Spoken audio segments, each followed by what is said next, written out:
Di jalanan distrik bawah, pemuda yang dikenal sebagai Jo In-gong atau tokoh utama dalam bahasa Korea berjalan tergesa.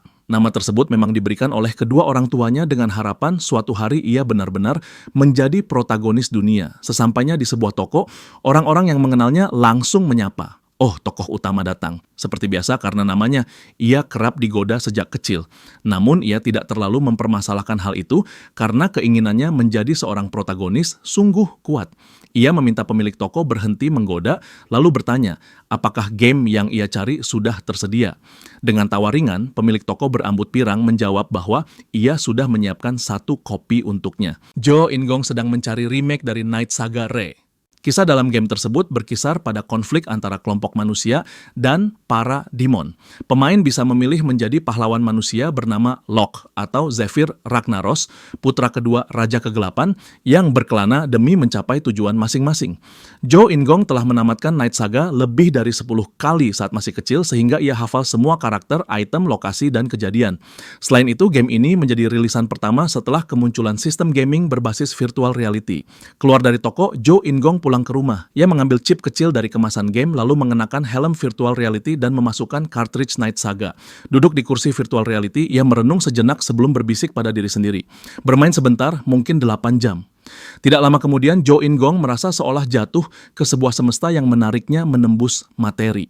Saat membuka mata dan merasakan hangat matahari menembus kain tenda, ia bertanya apakah dirinya sudah masuk ke dalam game. Dalam game, bangun dari ranjang memang menjadi permulaan yang sesungguhnya. Ketika melihat tubuhnya, ia tidak tahu karakter siapa yang sedang ia jalani. Tiba-tiba suara terdengar dari luar tenda. Jangan bilang kamu masih tidur, bodoh. Seorang orc berambut putih membuka tenda dan berbicara padanya. Cepat bangun, kamu punya janji pagi ini. Jo In-gong berdiri dengan penuh semangat ketika melihat grafis karakter di hadapannya, sementara orc tersebut terlihat kebingungan dengan reaksinya. Dari respons tersebut, Jo In-gong menyadari sesuatu. Ia benar-benar bisa berbicara langsung dengan karakter game, hal yang tidak pernah disebutkan dalam iklan. Dengan nada santai, ia menanyakan nama sang orc. Orc itu menghela napas dan mengatakan bahwa namanya Carrick, lalu memberitahu bahwa semua orang sedang menunggu. Pangeran Shutra. Setelah mengatakan hal tersebut, Carrick keluar dari tenda sambil mendesak agar ia segera menyusul. Jo In-gong mengingat bahwa Shutra adalah nama putra ke-9 Dark Lord Shutra Ignis. Namun tanpa memilih karakter terlebih dahulu, ia bingung mengapa dirinya langsung berada di jalur kisah Shutra. Mengabaikan pertanyaan itu, ia mencoba membuka status window. Seketika tampilan karakter muncul memperlihatkan sosok berambut putih dengan telinga meruncing. Ia memastikan bahwa dirinya sedang memainkan Shutra Ignis. Ketika melihat level 1 dengan 5 poin pada semua atribut, ia bertanya dalam hati apakah ia memang dipaksa memainkan karakter ini lebih dulu. Biasanya setiap karakter memiliki 10 poin untuk setiap atribut. Ia tidak tahu alasan sang pangeran hanya memiliki 5 poin. Saat membuka bagian skill, ia melihat 2 skill yang sudah dimiliki. Conqueror dengan level tidak diketahui, dan main karakter buff level 1. Melihat buff tersebut, Jo In-gong bertanya dalam hati, apakah ini buff yang selalu ia impikan sejak dulu. Namun sebelum ia sempat memeriksanya, Carrick kembali masuk ke tenda dan mendesaknya agar segera keluar. Saat mengikuti orc tersebut keluar dari tenda, Jo In-gong tertegun hingga tidak dapat berkata apa-apa. 2 barisan orc berdiri menunggunya. Dengan suasana yang terasa seperti menjelang pertempuran, ia bertanya pada Carrick apa yang sedang terjadi. Carrick meminta Shutra berhenti berbicara aneh dan menyuruhnya maju. Kita harus menghadapi kelompok Red Lightning sialan. Mendengar nama kelompok tersebut, Jo In-gong terdiam serius. Tanpa tutorial, ia langsung masuk ke quest pertamanya. Suku Orc Red Lightning telah membentuk pasukan, dan bersama Pangeran ke-7 serta Putri ke-8, mereka menumpas pemberontakan.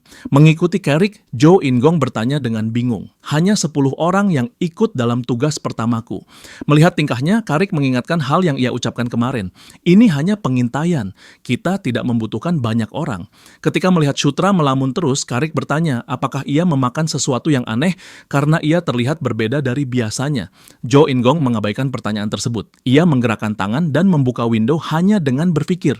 Dengan gembira ia melihat minimap muncul. Dengan bantuan petunjuk tersebut, menemukan jalur yang benar menjadi mudah. Setelah memperhatikan lebih dekat, ia menemukan sebuah jalur rahasia dan bertanya apakah akan muncul sebuah event bila ia melewatinya. Saat Carrick memperhatikan peta kertas yang ia gambar dengan susah payah, Terdengar suara Shutra yang berkata mengikuti aku. Aku tahu jalan yang lebih cepat. Meski bingung, rombongan orc memasuki hutan mengikuti Shutra. Namun tidak lama, pemandangan berubah. Perjalanan menjadi sulit karena mereka bertemu dinding tebing yang harus dipanjat. Zhou Ingong ikut memanjat meski cukup kesulitan karena stats yang rendah. Ketika kembali memasuki area hutan, mereka menemukan sebuah gerbang batu yang tampak tersegel. Gerbang tersebut memiliki 2 pegangan. Setelah melihat gerbang tersebut, Carrick bertanya dengan nada terkejut, "Bagaimana kau tahu tempat ini?" "Pangeran, apakah kau seorang mage?" Zhou Ingong yang terengah menyangkal dugaan itu. Sambil memandang Shutra, ia menyadari betapa lelah temannya tersebut karena stamina level 1 sangat buruk. Ketika ia bertanya-tanya, apakah gerbang tersebut bisa dibuka, Zhou Ingong merasakan energi mengalir deras di dalam tubuhnya. Ia terkejut sampai terpaku lalu menatap tubuhnya sendiri. Sebuah notifikasi muncul mengatakan, "Levelmu naik." Hanya berjalan namun bisa naik level, membuatnya terpana. Saat membuka character window, ia menemukan seluruh stats bertambah 2 poin dan ia memperoleh 2 skill point untuk didistribusikan. Kekuatan yang sangat besar untuk pemula. Ketika Shutra masih bingung dengan apa yang terjadi, para orc berhasil mendorong gerbang tersebut dan Carrick memanggilnya, "Apakah kau tidak ikut? Kita harus segera bergerak." Walau belum tahu apa yang menunggu di dalam, Zhou Ingong merasa tempat ini sangat layak diselidiki. Terlebih berkat buff skill miliknya, ketika ia berada dalam bahaya besar, peluang berubah menjadi keberuntungan. Inilah keistimewaan seorang protagonis. Setelah melewati gerbang batu, mereka menemukan sebuah gua gelap. Carrick yang sudah berpengalaman mengatakan tempat tersebut tampak seperti terowongan bekas galian dwarf. Shutra bertanya, apakah dwarf masih tinggal di Dark Realm? Carrick menjawab mereka sudah lama pergi. Saat membicarakan tentang dwarf, mereka menyadari adanya cahaya yang memancar dari benda-benda mengilap, peti kayu berisi emas, permata, dan perlengkapan tempur. Merasa sangat beruntung, para orc langsung mengambil benda yang mereka inginkan, bahkan mengusap wajah mereka pada perisai dan kapak yang mereka dapatkan secara gratis. Seorang orc bersorak para dwarf bodoh meninggalkan harta sebanyak ini ketika melarikan diri. Saat para orc membawa rampasan, Zhou Ingong memeriksa beberapa di antaranya di sudut ruangan. Ia tidak bisa memakai perlengkapan yang indah dan kuat tersebut karena level, strength, maupun magic power masih terlalu rendah. Meski begitu, ia ingin menyimpan beberapa barang dan bertanya apakah bisa memasukkannya ke inventory. Ketika mengucapkan kata store sambil memegang pedang, pedang tersebut menghilang. Saat melihatnya berada di inventory kecil miliknya, ia merasa puas. Dengan map yang selalu terbuka, Zhou Ingong melihat beberapa titik merah seperti musuh yang mendekat. Ia segera berteriak pada para orc mundur sekarang. Belum sempat mereka bereaksi, dinding di samping mulai retak. Sebuah ledakan kuat menghancurkan dinding tersebut dan menjatuhkan beberapa orc. Dari balik puing, muncul makhluk berkulit merah. Memimpin kelompok dari Red Lightning Tribe, sang warlord Kaichan menampilkan senyum mengejek. "Kau pikir aku tidak tahu kalian datang ke sini?" Kaichan langsung memerintahkan pasukannya menyerang. Tribe Red Lightning yang lincah segera mendapatkan keunggulan. Dengan gerakan cepat dan serangan tajam, mereka merobek formasi pertahanan lawan sambil tertawa penuh kegembiraan. Zhou Ingong yang berada di belakang kelompok orc terdiam. Ia sempat berpikir apakah ia perlu memberikan beberapa finishing blow agar mendapat XP. Salah satu orc yang berada bersamanya berhadapan dengan orc merah tepat di depan Zhou Ingong. MC mengayunkan pedang, namun pedang tersebut hancur seketika saat menabrak lengan lawan dari Red Lightning Tribe. Melihat pedang patah, mata Zhou Ingong hampir melotot. Orc merah tersebut menoleh dan menatapnya dengan amarah. Dikejar dengan ganas, Zhou Ingong berlari sekuat tenaga. Namun di tengah pelarian, ia tersandung batu dan jatuh seperti buah matang. Health point miliknya langsung turun habis menyisakan 1 poin dari total 15. Orc merah itu mendekat untuk memberikan serangan terakhir. Zhou Ingong mencoba menutupi tubuhnya sambil menjerit ketakutan dan memejamkan mata. Ketika kembali membuka mata, ia melihat Carrick berdiri melindunginya. Carrick berkata, "Apa yang kau lakukan, pangeran? Kau harus menghindar."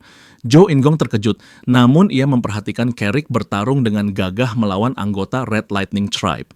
Melihat tangan sendiri bergetar, Zhou Ingong mencoba meyakinkan diri bahwa semua ini hanyalah sebuah game.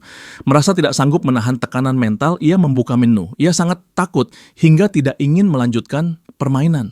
Namun setelah menu terbuka berisi character information, equipment, stat window, inventory, dan skills, tidak ada pilihan untuk keluar dari game. Saat itu ia menyadari tidak mungkin. Aku terjebak di sini sekarang. Ketakutan membuatnya jatuh terduduk. Pertempuran berlangsung di dua sisi gua ketika Kaichon perlahan mendekat. Ia mengangkat staf menakutkan dan melontarkan sihir yang membuat bebatuan terangkat. Dengan ayunan staf, batu-batu tersebut ditembakkan ke arah Jo In-gong dengan kecepatan tinggi. Mengertakkan gigi, ia takut ajal menjemput. Ia tidak mampu menghindar dan bebatuan menabraknya. Tubuhnya terpental menghantam dinding hingga dinding tersebut retak hebat. Rasa sakit menusuk membuat Jo In-gong terengah. Saat penglihatannya mulai kabur, ia melihat Kai-chan kembali menyerbu ke arahnya. Ork merah tersebut mengangkat staf, lalu melepaskan serangan lain yang bahkan tidak sempat ia lihat sebelum health point miliknya turun hingga 0. Ketika membuka mata lagi, Jo In-gong mendapati dirinya berada di tempat gelap dengan permukaan yang rata. Sambil menatap ke segala arah, ia tidak melihat apapun. Mengingat apa yang baru terjadi, ia menggertakkan gigi penuh rasa takut. Jangan bilang ini alam setelah kematian. Tiba-tiba cahaya terang menyilaukan mata. Bersamaan dengan cahaya tersebut, suara lembut terdengar. Engkau adalah sosok yang ditakdirkan di tempat ini. Maju dan taklukkan. Buat mereka tunduk dan pimpin. Seorang wanita berambut emas yang menawan mengulurkan tangan ke arah Jo In-gong, memberi perintah. Ketika ia masih mencoba memahami apa yang sedang terjadi, cahaya kembali menyilaukan dan sosok tersebut menghilang.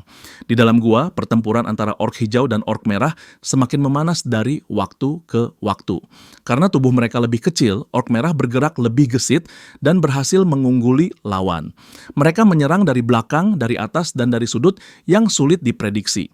Melihat keunggulan mulai berpihak pada pasukannya, Kai-chan menyeringai kejam. Ia mengejek Karik dan para pengikutnya, datang ke sini hanya dengan sedikit orang. Aku tidak tahu kau bodoh atau nekat. Lalu ia berteriak pada pasukannya, tidak perlu membuang waktu, habisi semuanya. Pada saat bersamaan, seorang pemuda berdiri meski sudah menerima 2 serangan. Cahaya energi muncul dari tubuhnya sehingga menarik perhatian Kai-chan. Apa ini awakening? Kai-chan terkejut melihat Jo In-gong bangkit setelah menerima serangannya. Jo In-gong memperoleh ability psychokinesis. Bingung dengan notifikasi tersebut, ia bertanya-tanya kapan ability itu didapat. Setelah membuka status window, ia menyadari kemunculan auxiliary class bernama Conquest Knight. Melihat Jo In-gong masih bertahan hidup, Kai-chan meraung dan mengubah perintah.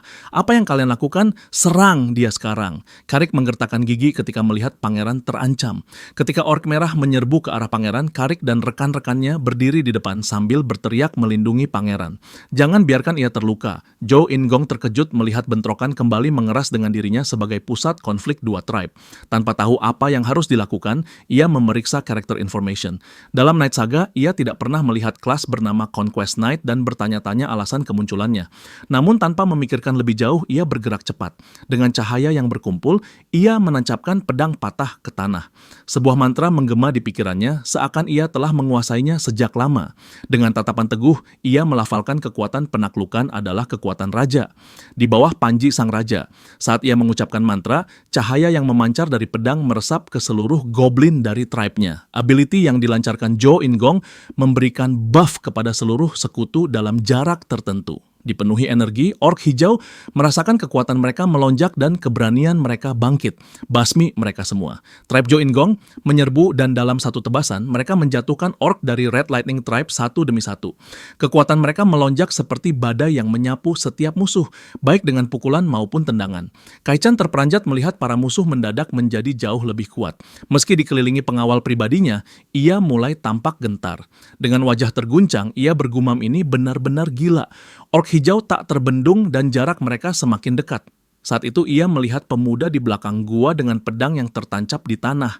Dia pasti sumber kekuatan tersebut. Kai-chan tidak ingin membiarkan kemampuan ini berlangsung lama dan melemparkan beberapa batu yang dipenuhi sihir. Namun Jo In-gong tidak merasa takut. Kali ini Karik melompat ke depan memblokir batu-batu tersebut dengan tubuh kerasnya sampai pecah.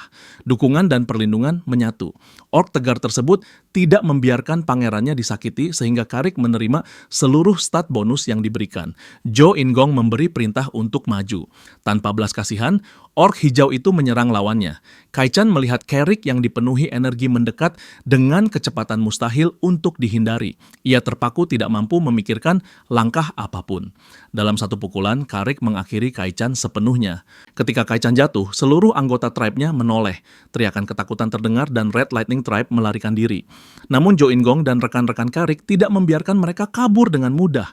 Pada saat yang sama, notifikasi muncul untuk Jo In-gong. Keberhasilan prajurit besar akan diberikan kepada sang raja.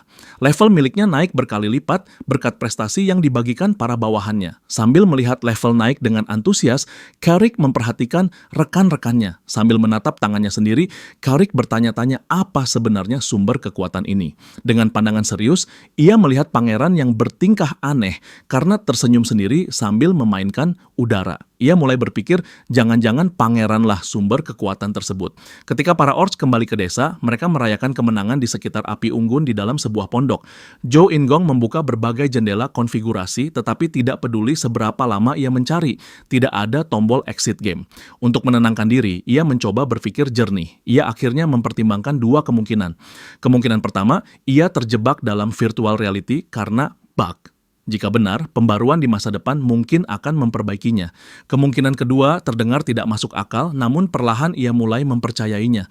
Tempat ini bukan game, melainkan dunia nyata.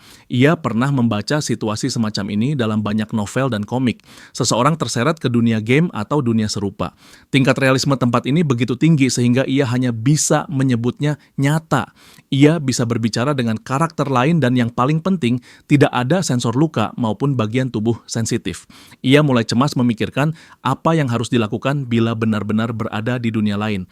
Apakah ia bisa kembali bila mati? Namun ia segera menyingkirkan pikiran tersebut. Melihat tubuhnya sendiri, ia lega karena tidak berubah menjadi orc atau ogre. Menjadi seorang pangeran membuatnya yakin ia akan hidup dalam kenyamanan. Saat ia masih menenangkan diri, Jo In-gong mendengar seseorang memanggil.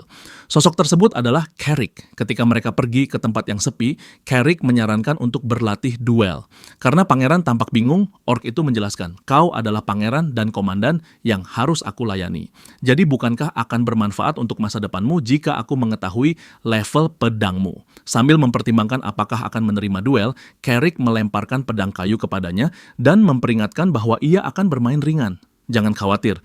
Dengan bercanda, Jo In-gong mengejek, lihat pria ini. Apakah begini caramu berbicara kepada pangeranmu?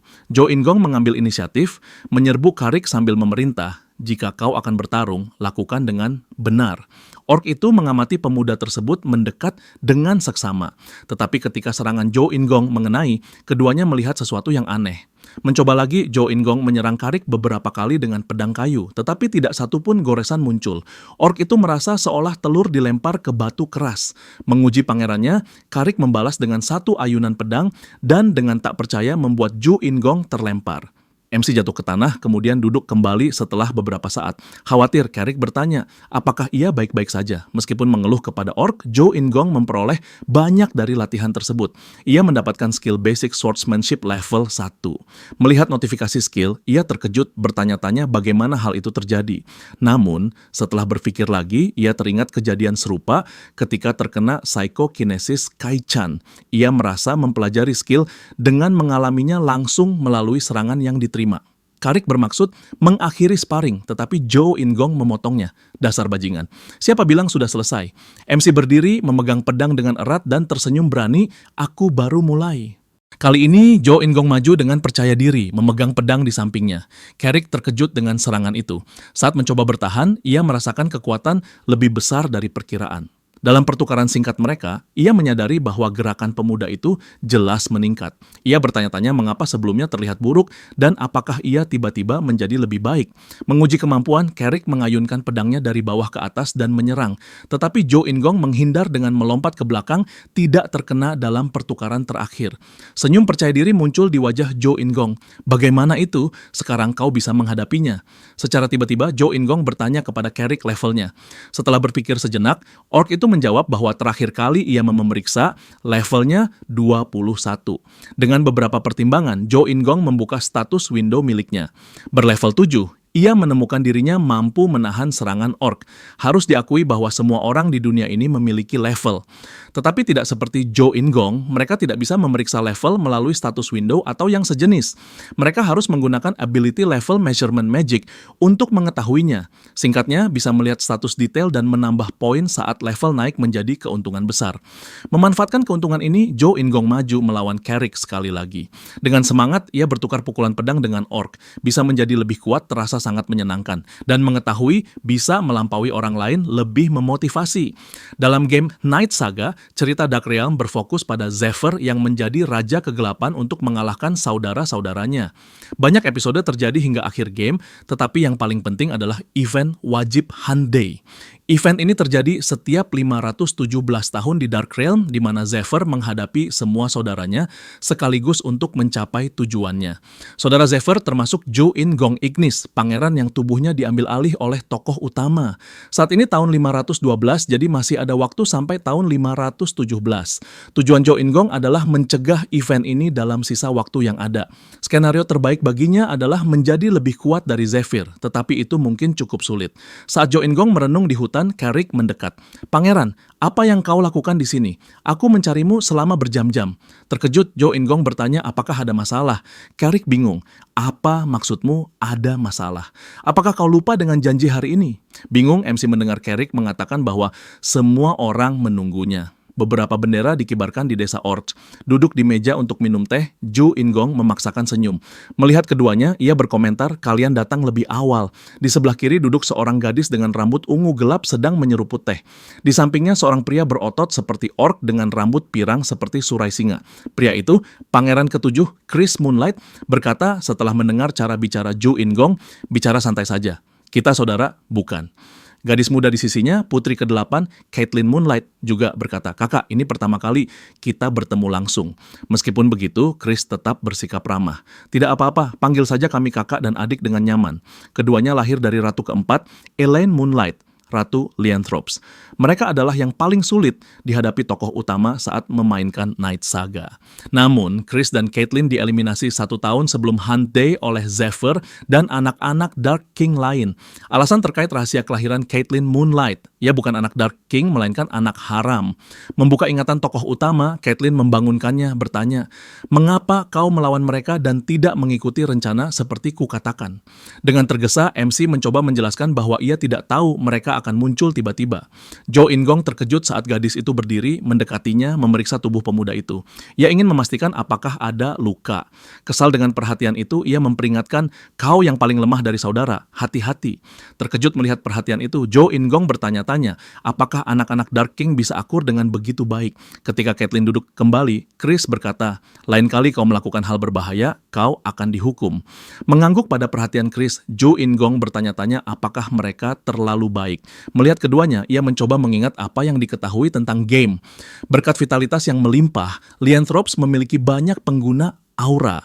Tokoh utama bertanya-tanya, apakah ia bisa menggunakan aura dengan metode sama seperti belajar swordsmanship dari Carrick. Ia memecah keheningan untuk pertama kali, meminta bantuan Chris. Dengan mata berbinar, ia memohon, "Bisakah kau memukulku dengan aura?" Chris terkejut dengan permintaan itu, sementara Caitlin kecewa pada adik kecilnya. Teriakan kaget terdengar dari dalam tenda. Di tempat tak dikenal di pegunungan, terdengar suara pertempuran saat matahari mulai tenggelam. Berbagai orc terpental ke udara. Di tengah ledakan besar, orc dari Red Lightning Tribe dan Green Orcs saling bertarung, memenuhi area pertempuran dengan ayunan kapak yang brutal. Seekor orc merah berlari dengan buas, bahkan menumbangkan anggota klannya sendiri. Beberapa orc dari Red Lightning Tribe mengejarnya, namun dengan marah ia berbalik dan melibas mereka tanpa ampun. Lengan orc merah itu terkena hantaman dari salah satu orc Red Lightning Tribe. Namun tanpa merasakan sakit, ia menatap penyerangnya dengan sorot intimidatif. Di depan tatapan tersebut, orc kecil yang mengenakan kalung taring merasa hidupnya terancam. Pada saat berikutnya, orc besar itu menghantam tanah dan menciptakan guncangan yang membuat semua orang terpental. Dengan marah, ia mengaum, meninggalkan seruan untuk tidak membiarkan seorang pun tetap hidup dan menjanjikan hadiah bagi yang menumbangkan musuh terbanyak. Green Orcs mengikuti seruan itu, lalu menerjang seperti longsoran hijau yang menghancurkan seluruh barisan. Pada saat bersamaan, tubuh Zhou In-gong kembali muncul di ruang kosong yang gelap seperti sebelumnya. Ia kembali berhadapan dengan perempuan yang pernah ia lihat sebelumnya. Namun kali ini ada orang lain, seorang knight berambut api, sosok hitam berselubung, dan seorang pria bermantel gelap. Semuanya terlihat seperti karakter yang belum dirilis dalam Knight Saga. Saat ia mencoba memahami apa yang sedang terjadi, perempuan berambut perak itu berjalan mendekat. Cahaya besar jatuh menyelimuti Jo In-gong hingga penglihatannya lenyap. Ketika ia terbangun, ia merasakan cahaya matahari di wajah dan kasur lembut di bawah tubuh. Bingung, ia duduk dan bertanya dalam hati apakah ia barusan bermimpi di dalam game. Tiba-tiba Carrick muncul di sampingnya dan bertanya apakah ia sudah bangun. Kaget, Jo In-gong berteriak sekeras mungkin. Ia meronta dengan kesal sambil mengomel. Melihatnya gelisah, Carrick berkomentar bahwa ia terlihat jauh lebih baik. Namun Jo In-gong masih diselimuti kebingungan. Carrick kemudian bertanya alasan ia meminta sang putri memukul dengan begitu keras. Ketika melirik ke arah Jo In-gong, Carrick menyadari sesuatu.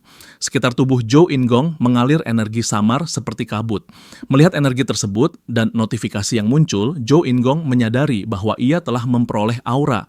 Tercengang, Carrick bertanya apakah terkena aura bisa membuat seseorang mendapatkan aura.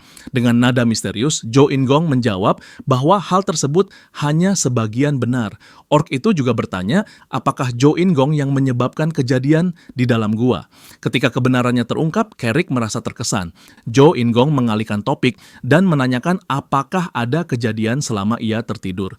Carrick memberitahu bahwa pasukan utama suku mereka berhasil menang melawan Red Lightning Tribe. Jo In-gong terkejut dan mempertanyakan pasukan utama tersebut karena yang pergi hanyalah 3 orang yakni dirinya, Chris, dan Caitlyn. Carrick menolak keras anggapannya karena Red Lightning Tribe bukan klan kecil. Jo In-gong kemudian bertanya siapa pemimpin pasukan utama. Carrick menjawab bahwa orang itu adalah Bandal sang ogre yang dijuluki pasukan tunggal. Mendengar nama Bandal, Jo In-gong hampir melompat dari tempat tidur.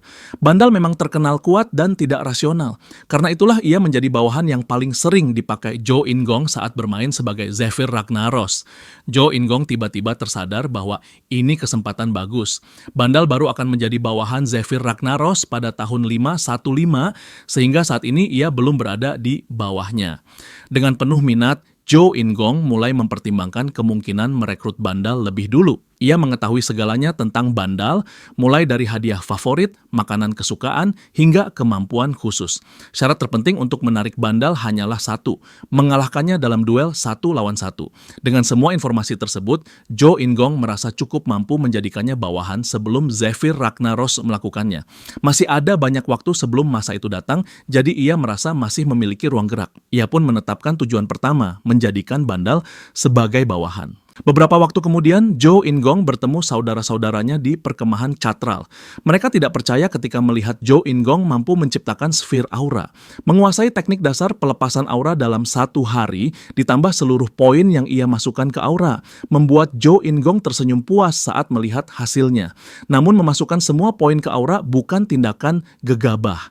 Aura meningkatkan seluruh kemampuan fisik secara merata. Jadi, secara rata-rata lebih efisien meningkatkan aura dibandingkan fokus pada psychokinesis. Chris yang masih terbelalak berkomentar, apakah hal itu mungkin karena Jo In-gong adalah seorang Gondarva? Chris penasaran dan bertanya, apakah Jo In-gong bisa memetakan terowongan? Meski ia tidak memiliki skill tersebut, ia memiliki minimap. Dengan percaya diri Jo In-gong menjawab bahwa hal itu mudah lalu meminta kertas dan pena.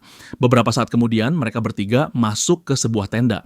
Di atas meja, Jo In-gong membentangkan peta wilayah lengkap dengan jalur terowongan.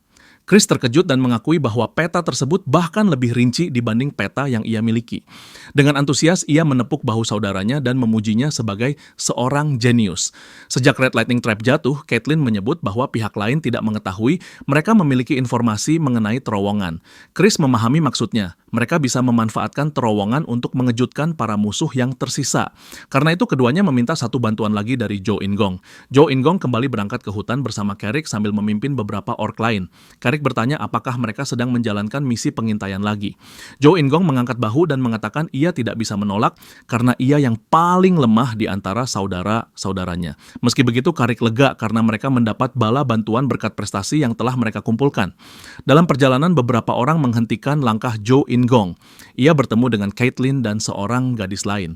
Keduanya memakai tudung untuk menyembunyikan identitas. Terkejut, Jo In-gong bertanya alasan Caitlin menutupi wajah. Dengan tergesa, ia meminta Jo In-gong untuk tenang. Caitlin menjelaskan bahwa mereka mengikuti grup tersebut secara diam-diam karena situasi bisa berubah kapan saja. Namun ia hanya akan turun tangan jika ada bahaya besar karena seluruh prestasi harus jatuh kepada Jo In-gong. Dengan malu-malu Jo In-gong menyetujuinya. Gadis berambut pirang yang bersama Caitlin memperkenalkan diri sebagai Sarah yang bertugas membantu. Setelah saling menyapa, Caitlin mempersilakan Jo In-gong melanjutkan misi pengintaian dan rombongan pun bergerak melewati hutan. Tidak lama kemudian mereka tiba di gua tempat mereka bertemu Orc Red Lightning Tribe sehari sebelumnya. Mereka masuk tanpa suara dengan Caitlin dan Sarah mengikuti dari belakang. Saat memasuki ruangan yang belum sempat mereka jelajahi, mereka mendapati peti dan kotak sudah kosong. Carrick berkomentar bahwa para dwarf kemungkinan telah membawa segala barang saat pindah. Jo In-gong bingung dan bertanya tentang pedang yang mereka lihat sebelumnya. Kesimpulan yang bisa diberikan Carrick hanyalah bahwa pedang dan kapak tersebut tidak cukup berharga bagi para dwarf karena mereka bisa membuat yang baru. Sedikit demi sedikit, mereka melanjutkan ke ruangan lain. Tidak lama kemudian, Carrick menyadari sesuatu. Ia memberitahu Jo In-gong bahwa ada sesuatu bergerak mendekat. Setelah mendengar suara samar, Jo In-gong memiliki pendapat yang sama. Ketika membuka minimap, ia melihat segerombolan musuh sedang menuju ke arah mereka, lalu segera memperingatkan kelompok. Dengan sigap, ia membuka inventory dan menemukan ramuan bercahaya. Jo In-gong sudah menduga kemungkinan bertemu musuh, sehingga ia menyiapkan item sihir cahaya sebelumnya. Sambil mencengkeram botol ramuan, ia memperingatkan Carrick untuk menyuruh semua orang menutup mata ketika ia memberi aba-aba. Meski bingung, Carrick mengangguk. Keduanya menatap ujung lorong yang gelap. Tidak lama kemudian banyak mata muncul dari dalam kegelapan. Mereka bukan orc musuh, melainkan Stone Spider yang bergerak dalam kelompok besar dan sedang bersiap menyerang para penyusup.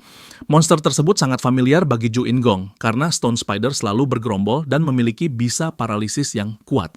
Melihat wujud para spider, Jo In-gong memberi aba-aba agar semua orc menutup mata. Saat kelompok mematuhi perintah, ia melempar botol ramuan ke arah spider. Botol itu menghantam batu lalu pecah, menumpahkan cairan bercahaya. Ketika cairan itu bersentuhan dengan udara, cahaya sangat terang meledak dan menerangi seluruh gua seperti matahari kecil. Stone Spider yang terbiasa hidup dalam kegelapan langsung kehilangan kemampuan bergerak. Melihat para spider tak berdaya, Jo In-gong memerintahkan serangan. Para orc langsung menerjang dan pertempuran besar terjadi.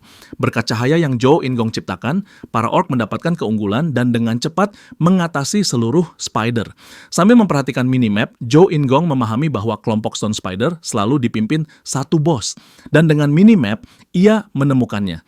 Ia segera memanggil Carrick untuk mengikutinya karena mereka akan menghadapi bos tersebut. Carrick dan Jo In-gong menerobos kerumunan orc lalu melewati spider hingga mencapai bagian lorong yang lebih luas. Di sana mereka mendapati seekor spider raksasa dengan tubuh selebar lorong. Carrick menerjang sambil mengaum dan menghantam punggung spider menggunakan kapak. Namun serangannya tidak menimbulkan luka. Yang muncul hanya percikan dan asap. Jo In-gong terkejut melihat betapa keras cangkang monster tersebut. Ia tahu spider lemah terhadap api, namun ia sendiri belum bisa memakai magic fire. Spider raksasa itu mulai bergerak. Beberapa mata muncul di punggung berbatu, lalu monster tersebut mengaum. Jo In-gong memperingatkan Carrick bahwa spider lemah terhadap api, namun Carrick tidak memiliki cara untuk menciptakan serangan api. Pada saat itulah seseorang membisikkan pesan halus kepada Jo In-gong, meminta agar ia mengangkat pedang. Jo In-gong menuruti instruksi tersebut, dan seketika pedang itu terselimuti api. Ia terkejut karena ini pertama kalinya ia menyaksikan magic secara langsung. Caitlin yang berada di belakang bertanya, apakah api tersebut cukup? Jo In-gong tidak sempat menjawab karena spider langsung menyerang. Tanpa rasa gentar, Jo In-gong memasang kuda-kuda ketika kaki spider menghantam tanah. Serangan tersebut menghancurkan lantai batu dan membuat debu beterbangan. Jo In-gong muncul dari balik kabut debu lalu menerjang. Dengan pedang berapi, ia mengayun membentuk garis miring dan membelah bagian di antara mata spider hingga meninggalkan jejak api. Serangan tersebut membakar tubuh besar spider raksasa itu. Monster itu akhirnya tumbang.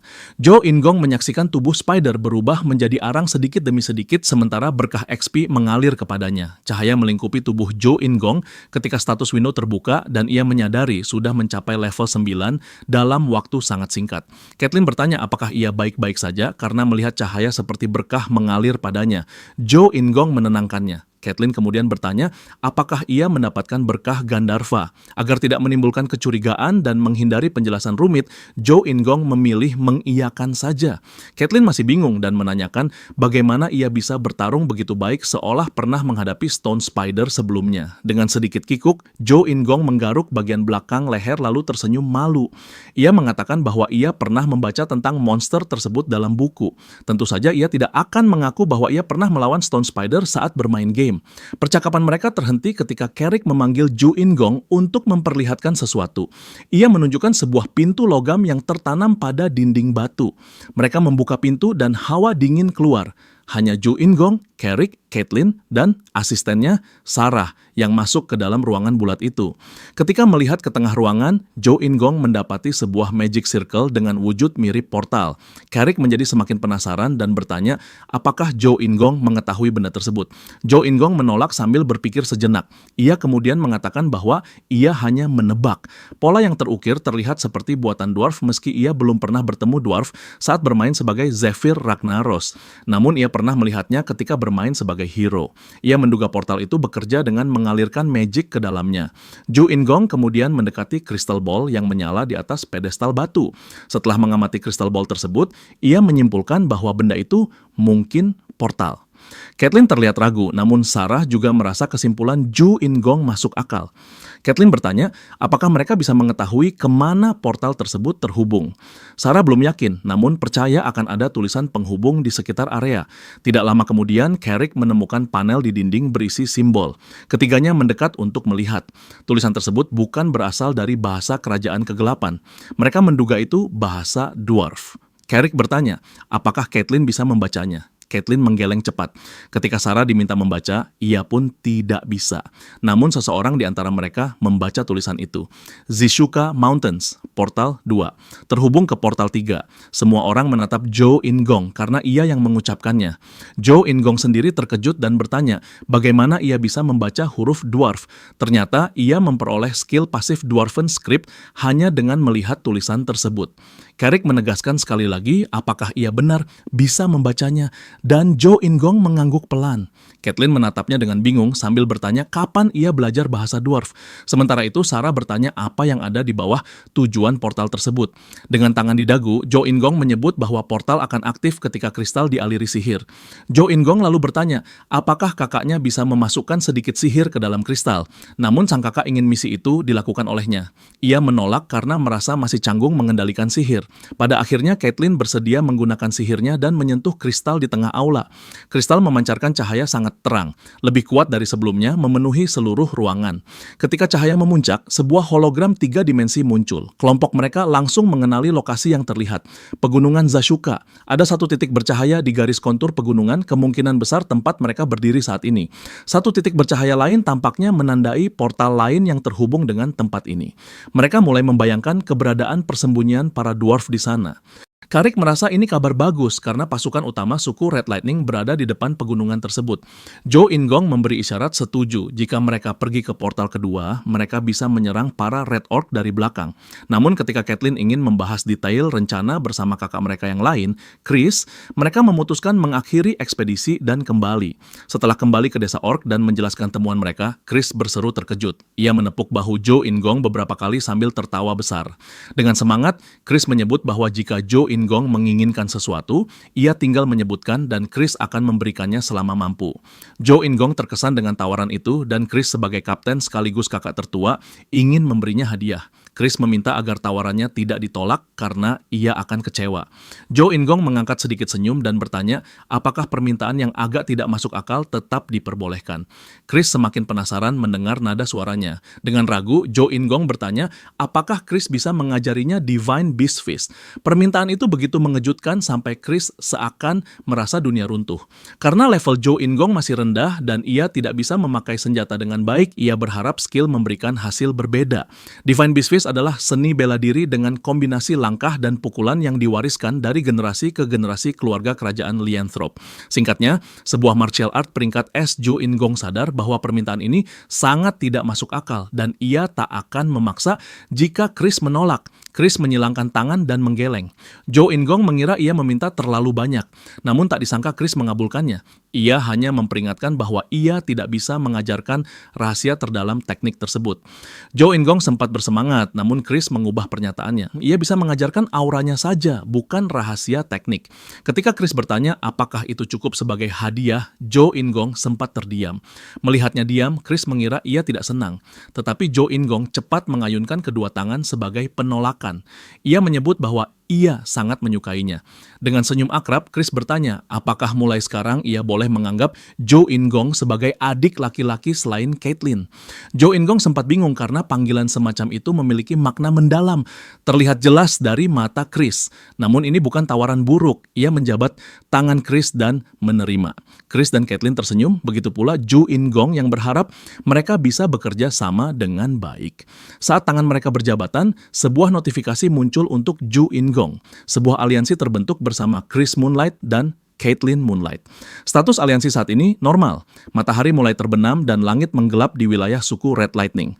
Berbagai orc berjaga di sebuah tenda. Salah satu orc menatap seseorang dengan senyum sinis. Bukankah kau selalu tidak ingin datang ke tempat ini sejak awal, wahai putri? Di depannya berdiri putri ke-6 Felicia Doomblade yang terbelenggu rantai sihir. Dari semua stat Jo In-gong, karisma adalah yang paling rendah, berada pada angka 17 dibandingkan stat lainnya yang berada pada 21. Awalnya, seluruh statnya naik 2 poin setiap kali ia level up. Namun pada suatu titik, karisma hanya naik 1 poin. Ia mencoba memahami alasannya. Dalam Night Saga original, appearance dan karisma adalah stat terpisah. Appearance mengukur ketampanan seseorang secara angka. Cham mengukur seberapa disukai karakter tersebut. Karena perkembangan statnya sendiri sudah sangat bagus, Jo In-gong tidak terlalu mempermasalahkan hal itu. Yang paling membuatnya bersemangat adalah ia hampir mencapai level 10. Dalam Night Saga, ketika Zephyr Ragnaros dan Locke mencapai level 10, skill unik mereka Descendant of Darkness dan Chosen naik 1 tingkat. Sambil membayangkan apakah skill miliknya juga akan meningkat ketika naik level, Jo In-gong mendengar Carrick memanggil, memberitahu bahwa semuanya sudah siap. Carrick bertanya apakah sang pangeran muda ingin melanjutkan perjalanan. Jo In-gong mengangguk antusias. Melihat senyumnya, Carrick bertanya apakah sesuatu yang baik telah terjadi. Namun Jo In-gong mengalihkan pembicaraan. Tak lama mereka mendekati para orc lain. Sebuah pasukan penuh telah menunggu mereka. Di depan pasukan, Jo In-gong menyebut bahwa mereka akan berangkat. Pasukan bergerak menuju pegunungan dan memasuki gua yang terhubung dengan terowongan. Untuk menembus terowongan kali ini, pasukan orc akan bertarung bersama para Lyanthrop dalam menghadapi Stone Spiders sekali lagi. Sementara pertempuran berlangsung, kelompok Jo In-gong menuju pintu aula portal. Chris, Jo In-gong, Carrick, Caitlyn, dan Sarah melangkah menuju kristal. 2 Lyanthrop sedang menganalisisnya. Chris bertanya, apakah mereka sudah selesai? Salah satu dari mereka tersenyum dan menjawab bahwa portal memang terhubung ke pegunungan Jisuka. Dengan semangat, Chris bertanya apakah portalnya dapat diaktifkan. Lyanthrop itu membenarkan dan memuji para dwarf pembuat portal. Mendengar kepastian itu, Chris memanggil timnya untuk bergerak maju. Kedua Lyanthrop langsung mengaktifkan portal dengan mengalirkan sihir ke kristal. Cahaya kristal bersinar seperti rembulan dan portal menuju pegunungan muncul. Jo In-gong dan Carrick terkejut melihat portal itu secara langsung. Jo In-gong sendiri tidak percaya, ia melihatnya dengan mata kepala sendiri. Melihat Jo In-gong yang sempat terpaku, Caitlyn segera memanggilnya sambil berjalan menuju portal. Ia berlari menyusul sang kakak dan menembus portal bersamanya. Kelima anggota tim muncul di daerah pegunungan berbatu. Dari tempat mereka berdiri, Jo In-gong terkejut melihat ke bawah. Di lembah yang berada di bawah mereka, terdapat puluhan pondok orc. Menilai ukuran area tersebut, Chris menyebut bahwa musuh yang berkumpul mencapai 5.000. Melihat situasinya, ia ingin memprioritaskan strategi sabotase bila mereka menyerang musuh dari belakang. Chris menambahkan bahwa Jenderal Vandal akan menyerang dari depan untuk mengalihkan perhatian. Setelah itu, mereka akan menyusup dan membakar persediaan makanan musuh. Setelah Chris menjelaskan rencana, Sarah bertanya apakah tidak ada hal yang terasa janggal. Chris justru setuju dengannya. Jumlah orc di markas sangat sedikit sehingga ia khawatir sisanya mungkin sudah melancarkan serangan. Pada saat itu, Jo In-gong mendengar suara samar lalu menoleh. Di lembah jauh, ia melihat kerumunan seolah sedang terjadi pertempuran. Chris lalu memberi instruksi pada adiknya, fokuskan aura pada mata. Meski bingung, Zhou Ingong mengikuti arahan sang liantrop. Tidak lama kemudian, cahaya putih muncul di matanya. Penglihatannya seolah mendekat ke arah pertempuran dan ia bisa melihatnya dengan jelas. Saat mengamati, Caitlin mengenali salah satu pihak sebagai suku Red Lightning, tetapi tidak tahu siapa lawan mereka. Chris menegaskan bahwa itu bukan pasukan Vandal karena tidak ada jadwal pertempuran.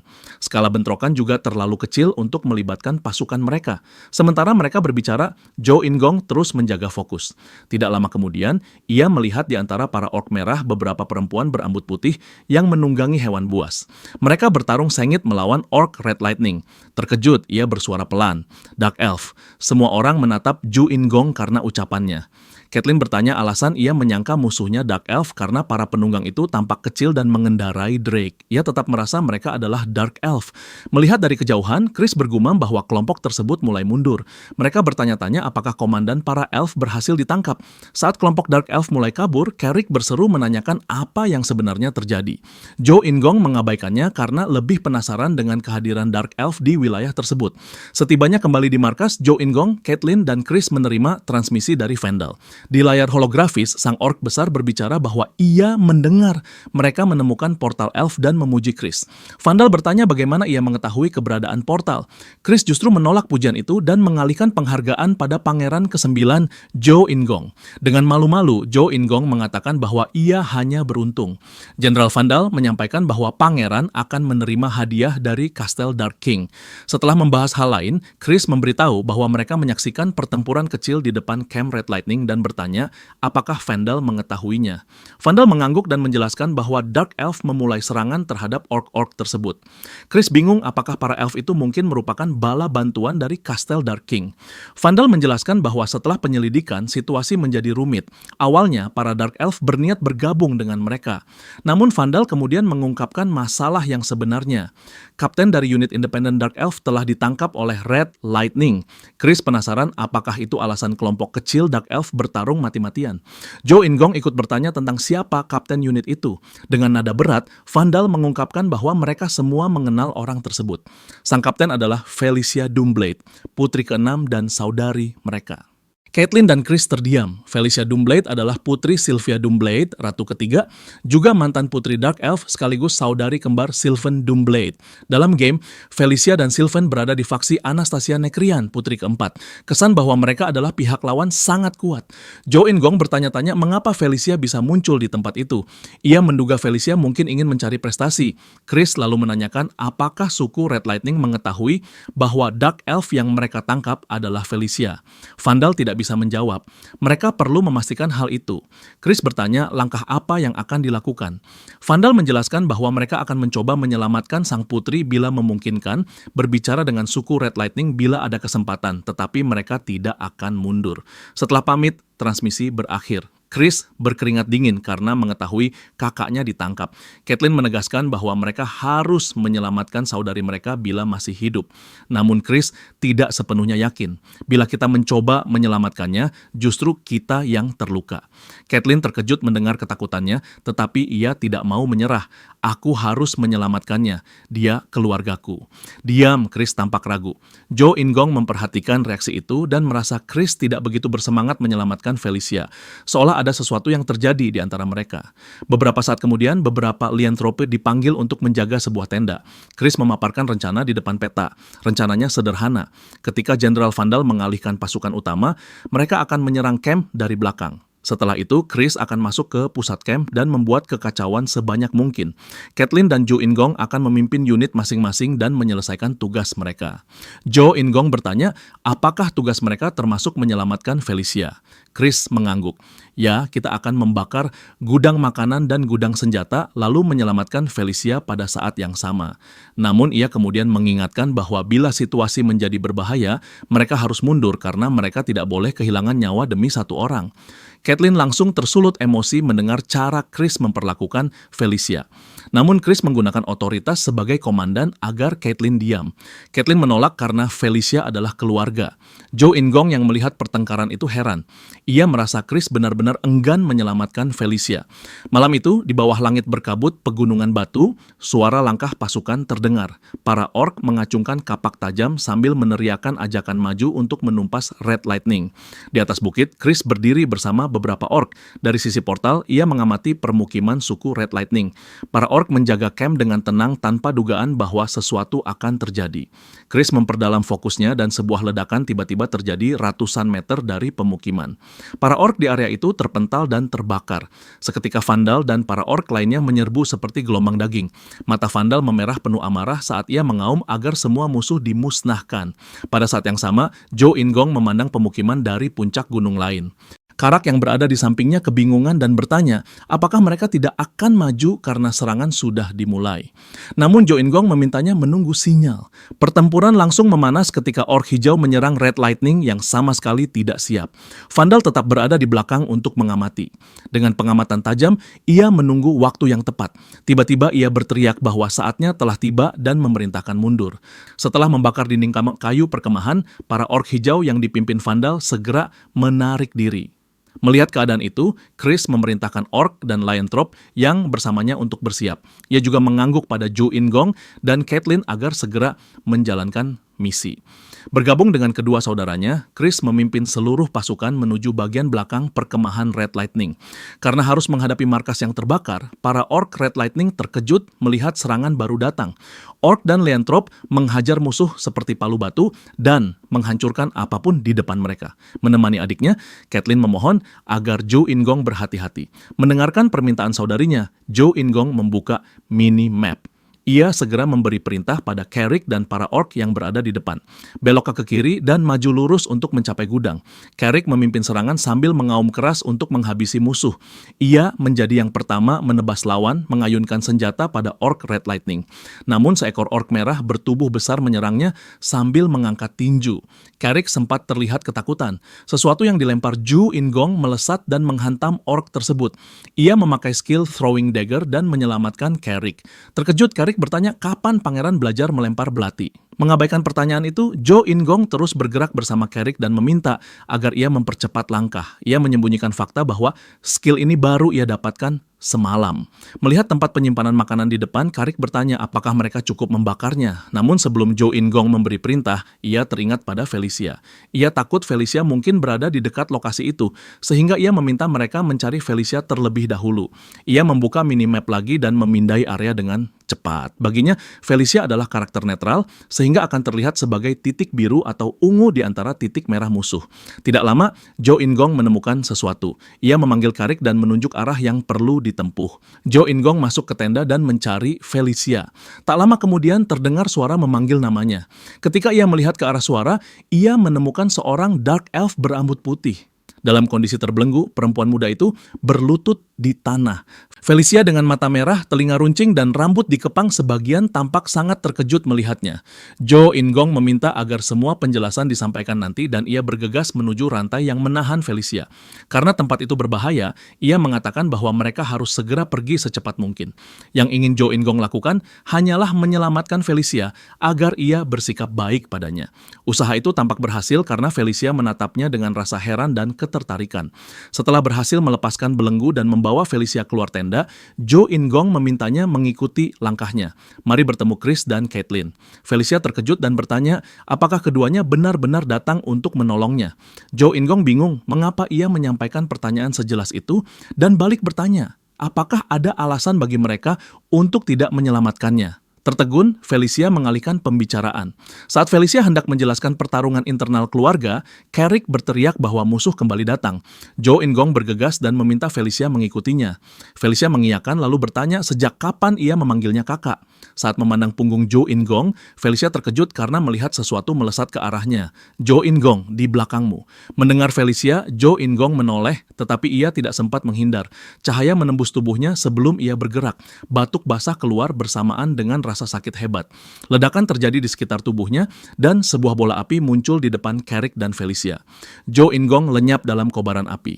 Felicia tidak mampu berkata apapun dan memanggil namanya dengan suara bergetar. Dalam kebingungan itu, seekor orc merah menyerang Felicia. Meski terganggu, gerakan Felicia sangat cepat.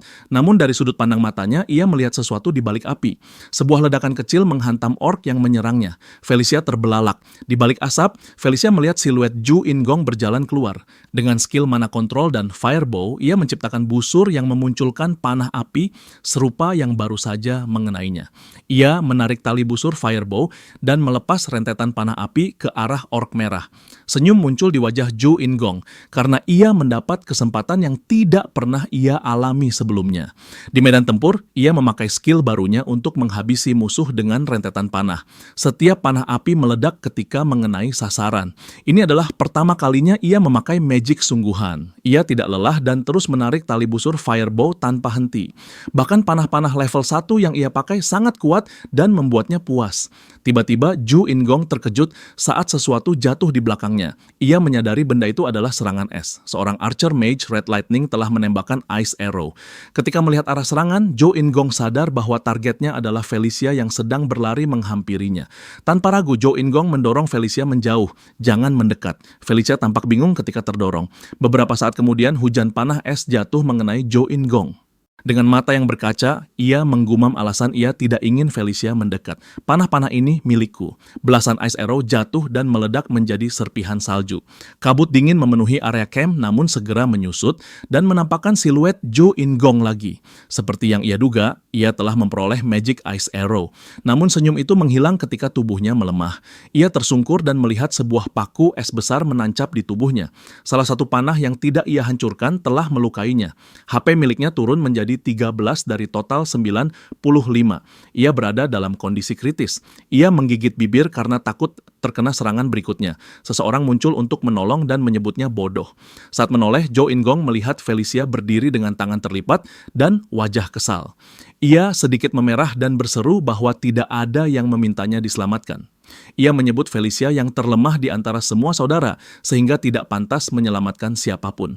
Zhou Ingong terkejut karena Felicia salah paham. Ketika Felicia bertanya kapan ia belajar magic, Zhou Ingong memandang menara tempat orc pemanah yang telah menyerangnya berada. Ia menyadari Felicia sudah mengalahkannya dalam waktu kurang dari 1 jam ketika ia masih sibuk menyombongkan diri. Saat kesadarannya kembali, Zhou Ingong merasakan dingin menusuk di dada ketika Felicia menarik panah es dari tubuhnya. Dalam sekejap, kehangatan lembut menjalar dari cahaya hijau yang muncul. Felicia menekan kedua telapak tangan pada bagian yang terluka menggunakan magic. Luka di dada Zhou Ingong menutup cepat dan dalam hitungan detik, bekasnya menghilang sepenuhnya. Pada saat bersamaan, sebuah notifikasi muncul. Ia memperoleh skill heal. Melihat dadanya yang pulih, Zhou Ingong tak bisa menahan rasa kagum pada sang mage genius Felicia Doomblade.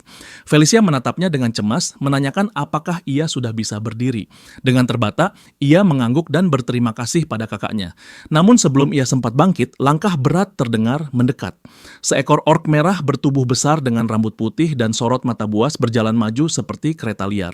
Zhou Ingong yang lebih paham menjelaskan pada Felicia bahwa sosok mengerikan di depan mereka adalah Blood Ogre, subspesies mutan dari para ogre. Felicia terkejut dan bertanya apakah mereka harus melewatinya untuk kabur. Sebelum Zhou Ingong menjawab, bayangan raksasa ogre itu sudah menimpa mereka. Keduanya lari sekuat tenaga sementara makhluk tersebut mengejar sambil meraung. Dengan kapak terangkat tinggi, ogre menyerang dan mereka hanya bisa menghindar. Sambil menatap ke belakang, Zhou Ingong bertanya dengan panik, bagaimana makhluk sebesar itu bisa bergerak secepat angin? Felicia yang berlari di sampingnya berkata agar ia menahan ogre sebentar karena ia bisa mengalahkannya dengan magic. Mata Zhou Ingong membesar, mempertanyakan bagaimana ia harus melakukan hal tersebut. Ketika perhatian mereka terpecah, ogre menghantam tanah membuat permukaan tanah terbelah dan Zhou Ingong terpelanting ke depan.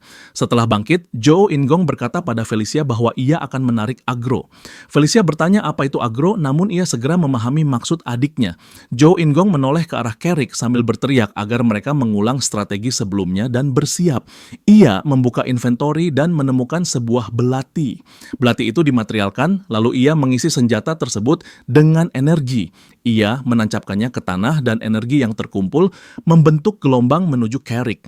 Energi itu terserap ke tubuh orc Carrick membuat kekuatannya meningkat tajam. Rasa percaya dirinya ikut naik. Dengan raungan keras, Carrick bersiap menghadapi monster merah itu. Red Ogre sempat terkejut mendengar raungan Carrick. Carrick segera menyerbu dengan cleaver terangkat. Benturan antara cleaver dan kapak ogre memercikan cahaya. Cleaver milik Carrick terus menekan hingga ogre menahan serangan tersebut dengan tubuhnya sendiri. Serangannya tidak berhenti. Carrick menyayat sisi tubuh Ogre dan serangan tersebut menembus seperti pisau pada papan daging. Ogre mencoba menahan rasa sakit ketika hendak membalas dengan kapaknya, namun ilusi Felicia muncul di atasnya. Dark Elf muda itu melayang bersiap menyerang dari belakang. Ia mengangkat kedua tangan dan melepaskan spell. Cairan licin muncul di bawah kaki Ogre membuatnya tergelincir seperti menginjak kulit pisang. Ogre jatuh telentang menghantam tanah hingga menimbulkan getaran besar. Carrick memanfaatkan kesempatan tersebut. Ia melompat-lompat tinggi lalu jatuh seperti komet menghantam tubuh Red Ogre. Dengan rangkaian serangan bertubi, Ogre mengeluarkan erangan terakhir sebelum tubuhnya membentuk cekungan besar di tanah. Carrick keluar sebagai pemenang. Zhou Ingong menghela napas lega melihat musuh paling menyulitkan telah tumbang meskipun masih ada lawan lain. Pada saat itu, cahaya emas menyelimuti tubuh Zhou Ingong. Sebuah notifikasi muncul. Ia naik ke level 10, level yang ia tunggu sejak lama. Seperti dugaannya, skill main karakter buff naik 1 tingkat. Dengan senyum tipis, ia membaca notifikasi berikutnya. Berkat main karakter buff level 2, ia memperoleh 1 pasif skill baru. Ia membuka gift box untuk melihat hadiah yang diperoleh. Skill barunya bernama Battlefield Blessing. Akurasi serangan jarak jauh yang diarahkan padanya akan sedikit berkurang. Skill tersebut sering muncul di banyak game dan film. Karakter yang berlari ke satu arah namun peluru selalu meleset tipis dari tubuhnya. Dengan skill ini, Zhou Ingong yakin ia bisa meniru efek tersebut. Tiba-tiba, jeritan seorang tenggadis terdengar ketika beberapa Red Lightning Orc kembali ke camp. Felicia berteriak panik, menyuruh Zhou Ingong bersiap karena musuh datang. Untuk mengalihkan perhatian para orc, Felicia membalikkan tubuh dan memanggil angin dalam jumlah besar. Ia mengarahkan tangannya pada para orc sambil melantunkan mantra. Tornado muncul dan melempar para orc ke udara. Dari jauh merasakan kekuatan angin tersebut, Zhou Ingong tercengang. Dari banyaknya butterfly spiritual dalam pusaran angin, ia menyadari bahwa yang dikeluarkan Felicia bukan sekadar magic tetapi spirit summoning. Felicia membentuk magic circle dan menciptakan bola angin yang menjebak para orc yang masih mencoba mengejar.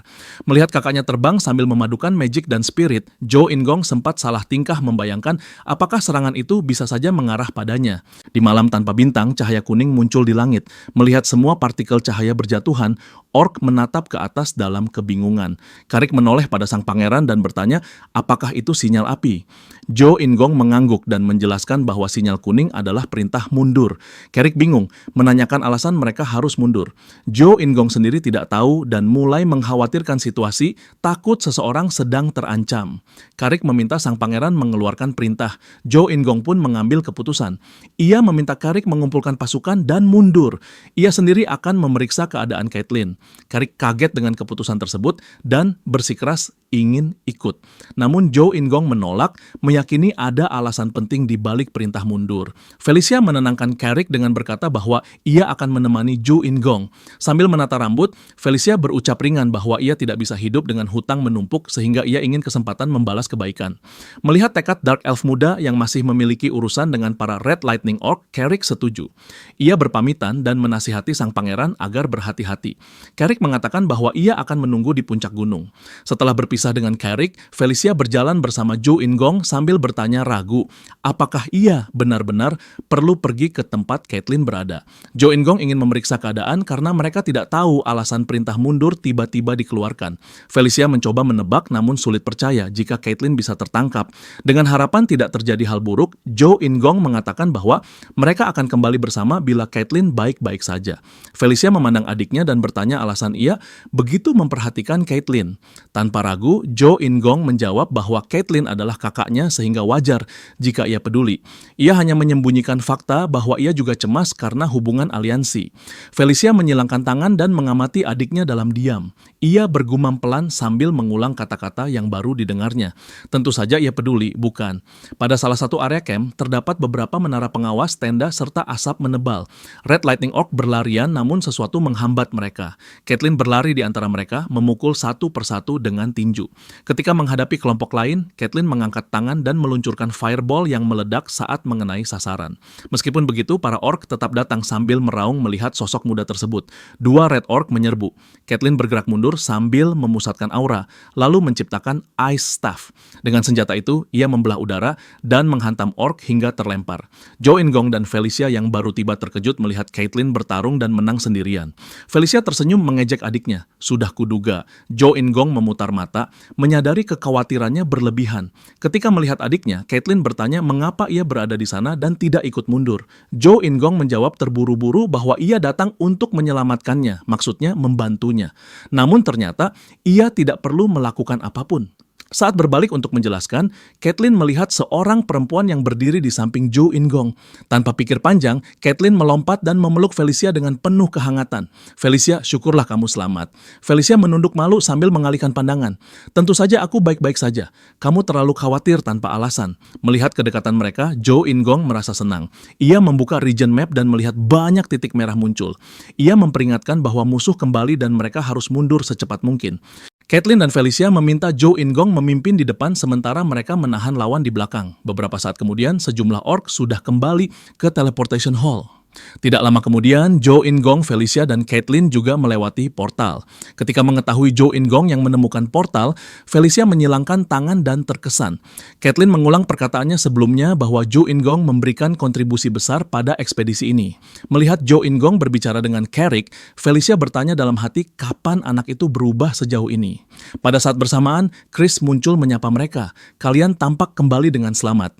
Caitlin penuh semangat menunjukkan bahwa mereka berhasil menyelamatkan Felicia dan membawanya pulang dengan aman.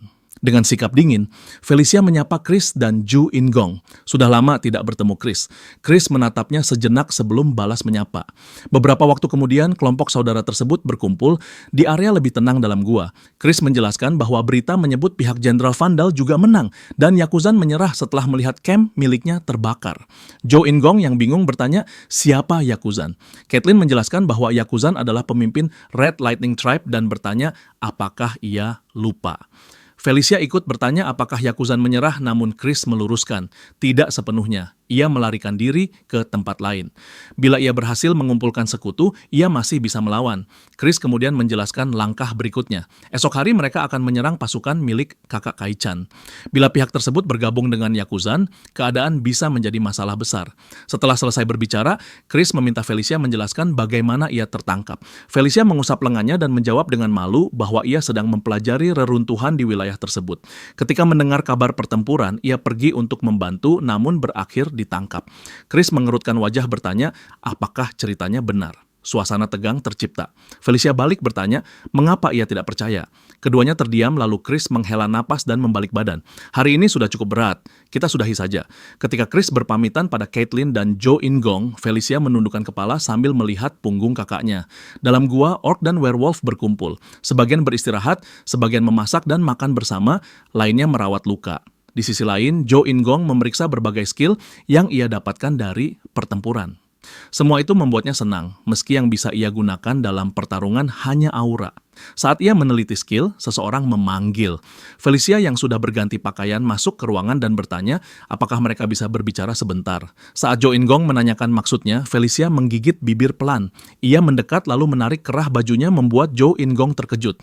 Felicia menatap matanya dan dengan suara lembut bertanya apakah ia ingin melepas bajunya. Dengan ketenangan yang menakutkan, Felicia menarik sedikit bajunya sambil menjelaskan bahwa maksudnya benar-benar mengarah pada pakaiannya, bukan harga diri MC. Masih dilanda kepanikan dan kebingungan, Jo In-gong akhirnya mampu mengeluarkan pertanyaan paling penting. Untuk apa ia harus melakukan hal tersebut? Felicia menatapnya dengan tulus dan bertanya, apakah ia memiliki keberatan aneh terhadap proses penyembuhan luka berat yang dialaminya? Kata sembuh akhirnya masuk ke benaknya, membuat ekspresinya berubah dari panik menjadi malu dan perlahan paham. Felicia menjelaskan bahwa sihir penyembuhan sebelumnya hanya perbaikan cepat, setara dengan perban sihir kecil yang berkilau. Saat Jo In-gong duduk tanpa baju di hadapannya, Felicia mulai menyiapkan sihir penyembuhan sesungguhnya. Di dalam hati, Jo In-gong meratapi betapa jauhnya ia salah paham mengenai niat sang putri. Felicia kemudian menyinggung cahaya aneh yang sempat terlihat darinya sebelumnya. Dengan gugup, Jo In-gong menjawab bahwa itu hanya masalah bercahaya biasa yang kadang muncul. Melihat kesempatan sempurna, Jo In-gong yang telah pulih berdiri dengan senyum percaya diri. Ia mengatakan bahwa ia memiliki permintaan penting. Dengan nada licik, ia menekankan bahwa hanya penyihir jenius sepertinya yang mampu memenuhi permintaan tersebut. Rencananya berjalan mulus. Wawasan baru tiba-tiba muncul di kepalanya, memberinya 3 skill penyembuhan baru yang langsung ia peroleh dari penyihir jenius tersebut. Setelah mengenakan pakaian kembali, Jo In-gong berdiri dengan rasa puas. Ia bangga pada kecerdikannya memanfaatkan keadaan demi memperoleh skill baru. Adegan berpindah pada saat Felicia menyembuhkannya, momen yang ia gunakan untuk membujuk sang putri agar mau mengajarkan mantra penyembuhan sebagai bentuk balas budi atas keberaniannya. Kemudian, Jo In-gong memulai pelajaran berikutnya bersama Caitlin. Caitlin menjelaskan bahwa bela diri Beastfist memiliki banyak gaya menarik. Jo In-gong bersorak dalam hati, senang akhirnya bisa mempelajari teknik terkenal tersebut. Caitlin memberitahunya bahwa ia akan memulai dari versi khas werewolf. Simbol biru bercahaya berbentuk serigala buas muncul, menandai teknik bela diri kebanggaan para lycanthrope. Jo In-gong memahami bahwa gaya ini menjadi dasar bagi teknik yang jauh lebih kuat. Langkah awal yang cerdas menuju kekuatan luar biasa. Caitlin menggenggam bola energi bercahaya sambil menjelaskan bahwa mereka akan memulai latihan pengendalian aura dalam tubuh. Jo In-gong bersiap penuh semangat. Ia menutup mata, memusatkan pikiran, dan seketika aura biru kuat meledak keluar. Ia tampak alami dan luar biasa hanya dalam sekejap. Jo In-gong memusatkan seluruh konsentrasinya pada kekuatan yang berputar di dalam tubuhnya, merasakan esensi kehidupan yang menjadi sumber kekuatannya. Sebuah diagram muncul memperlihatkan aliran aura serta bagaimana energi hidup akan berubah menjadi kekuatan jiwa saat sepenuhnya dikuasai. Dengan pemahaman baru yang jauh lebih dalam, ia mengepalkan tangan dengan tekad kuat, siap menguasai kekuatan tersebut sepenuhnya. Tiba-tiba cahaya emas memenuhi penglihatannya, menandai terobosan besar dalam perkembangan pribadinya. Ia menyadari bahwa ia baru saja memperoleh skill pasif bernama protagonis fisik. Skill ini akan mempercepat proses latihannya secara drastis, serta membuka kemampuan tambahan seiring kenaikan level. Mata Jo In-gong membesar ketika menyadari bahwa ia kembali menemukan skill yang sangat kuat. Tampaknya kebiasaan barunya akhir-akhir ini. Ia membandingkan skill tersebut dengan milik tokoh legendaris dan menyadari bahwa kekuatannya kini setara dengan calon musuh bebuyutannya di masa depan. Fakta bahwa skill ini akan terus berkembang membuatnya makin bersemangat. Senyum licik muncul di wajahnya. Ia benar-benar menyadari potensi luar biasa sebagai MC dalam cerita besar ini. Jo In-gong mengepalkan tangan, menikmati sensasi kekuatan barunya. Namun sebuah suara keras memanggil namanya dan memecah lamunannya. Suara tegas Caitlin memintanya menghentikan khayalan. Jo In-gong segera meminta maaf. Caitlin yang berdiri agak jauh mengumumkan bahwa pelatihan sesungguhnya baru akan dimulai.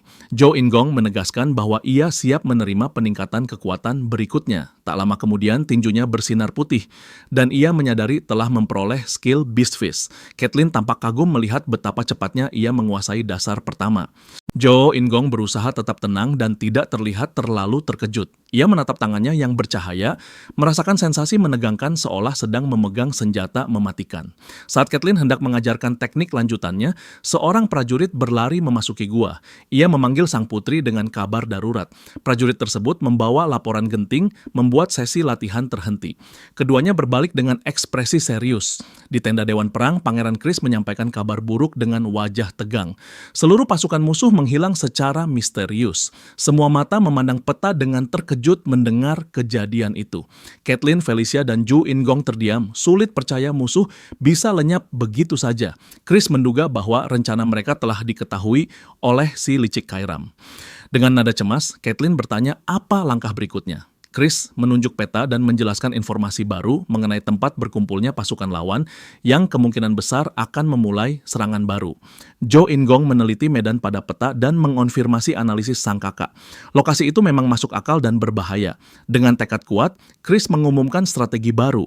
Mereka akan segera bergabung dengan pasukan Jenderal Vandal dan seluruh tentaranya. Ia menegaskan bahwa mereka akan memulai perang besar-besaran, bergabung dengan pasukan utama demi menghancurkan suku Red Thunder untuk selamanya. Ketika rombongan tiba di kamp besar, mereka disambut komandan orc berkulit merah yang terkenal gagah, Jenderal Vandal. Ia memberi hormat pada Pangeran Chris.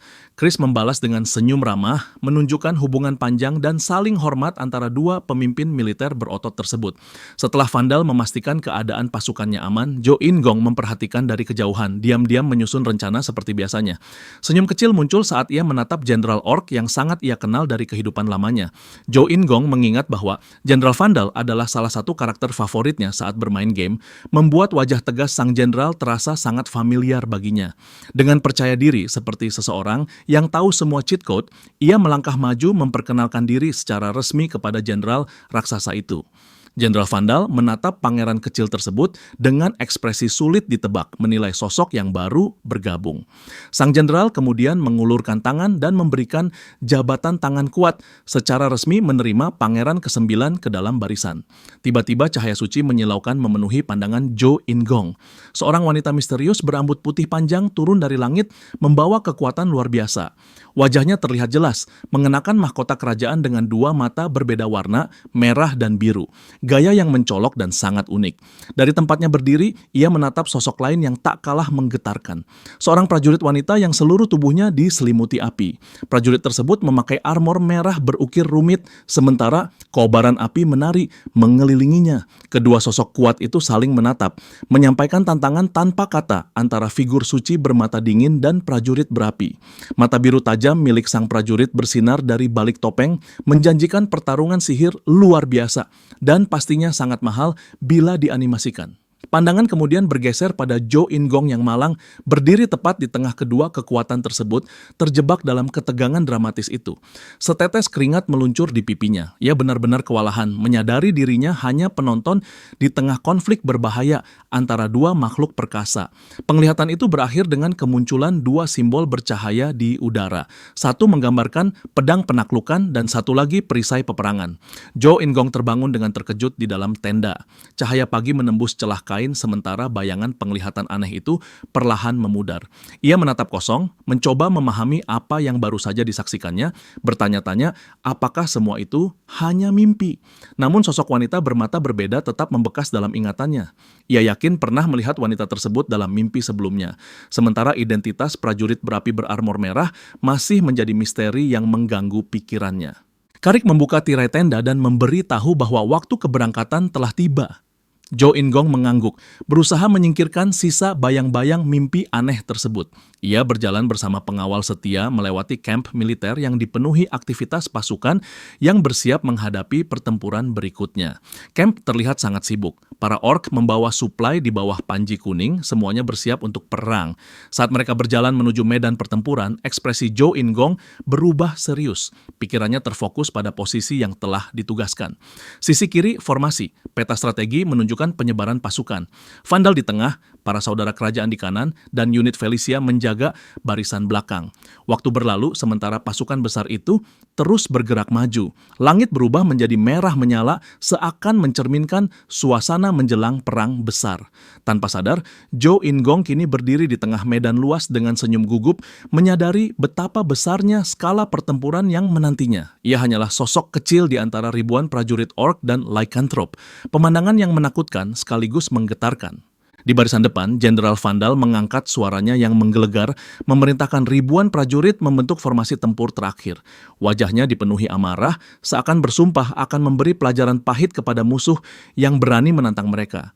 Dengan raungan petir terakhir, ia mengangkat kapaknya tinggi dan memerintahkan seluruh pasukan untuk maju. Teriakan perang mereka mengguncang tanah. Di seberang lapangan, pasukan dari suku Red Thunder menyerbu, tampil seperti gelombang merah yang melaju membawa kehancuran dan siap untuk bentrokan besar.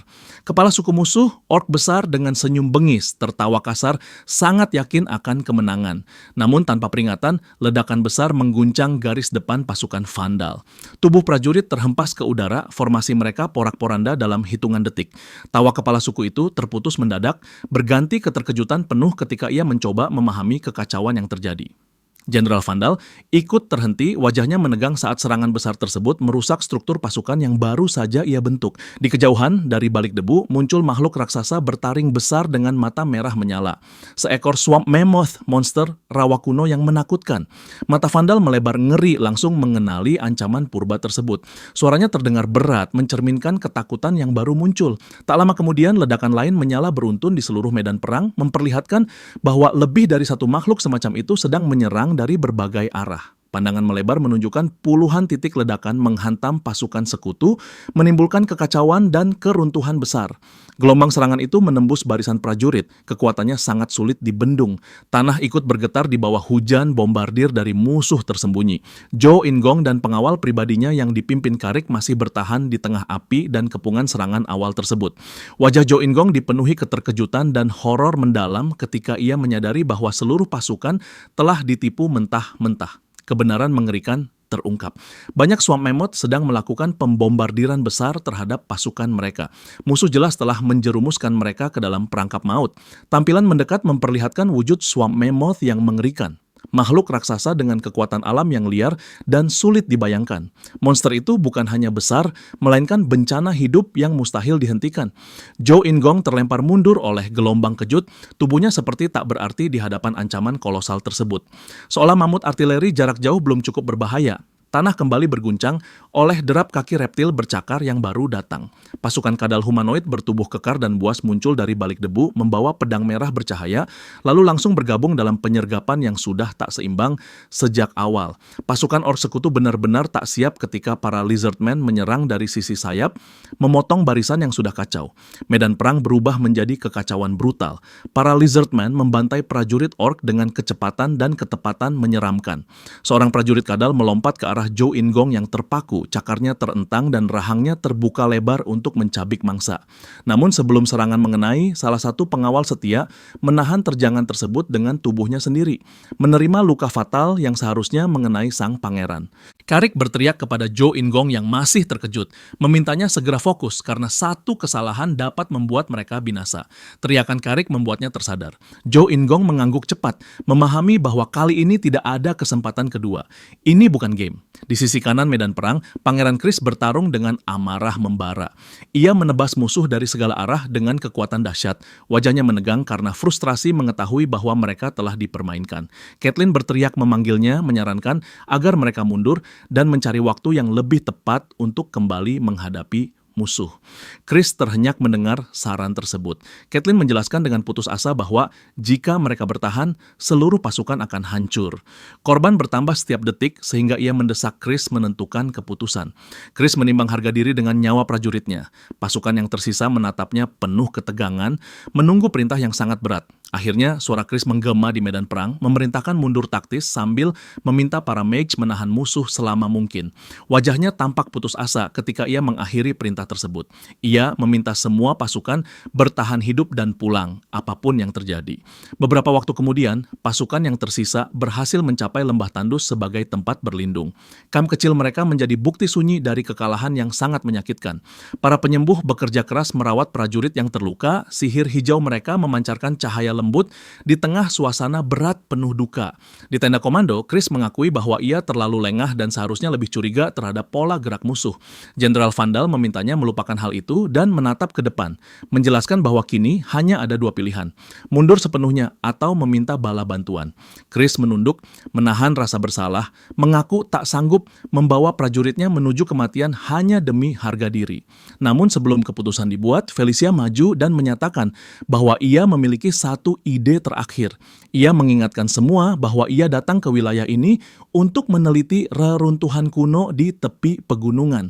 Zhou Ingong langsung teringat bahwa kekuatan sejati Felicia bukan pada pertempuran, melainkan penelitian serta eksplorasi reruntuhan. Felicia membentangkan peta besar yang dipenuhi detail. Ia menjelaskan temuannya mengenai reruntuhan berusia 1.500 tahun, lahir legendaris naga bumi Enkidu. Sebuah bayangan naga besar dengan inti magma muncul di udara saat Felicia menjelaskan bahwa makhluk tersebut memiliki para penjaga yang melindungi harta karunnya.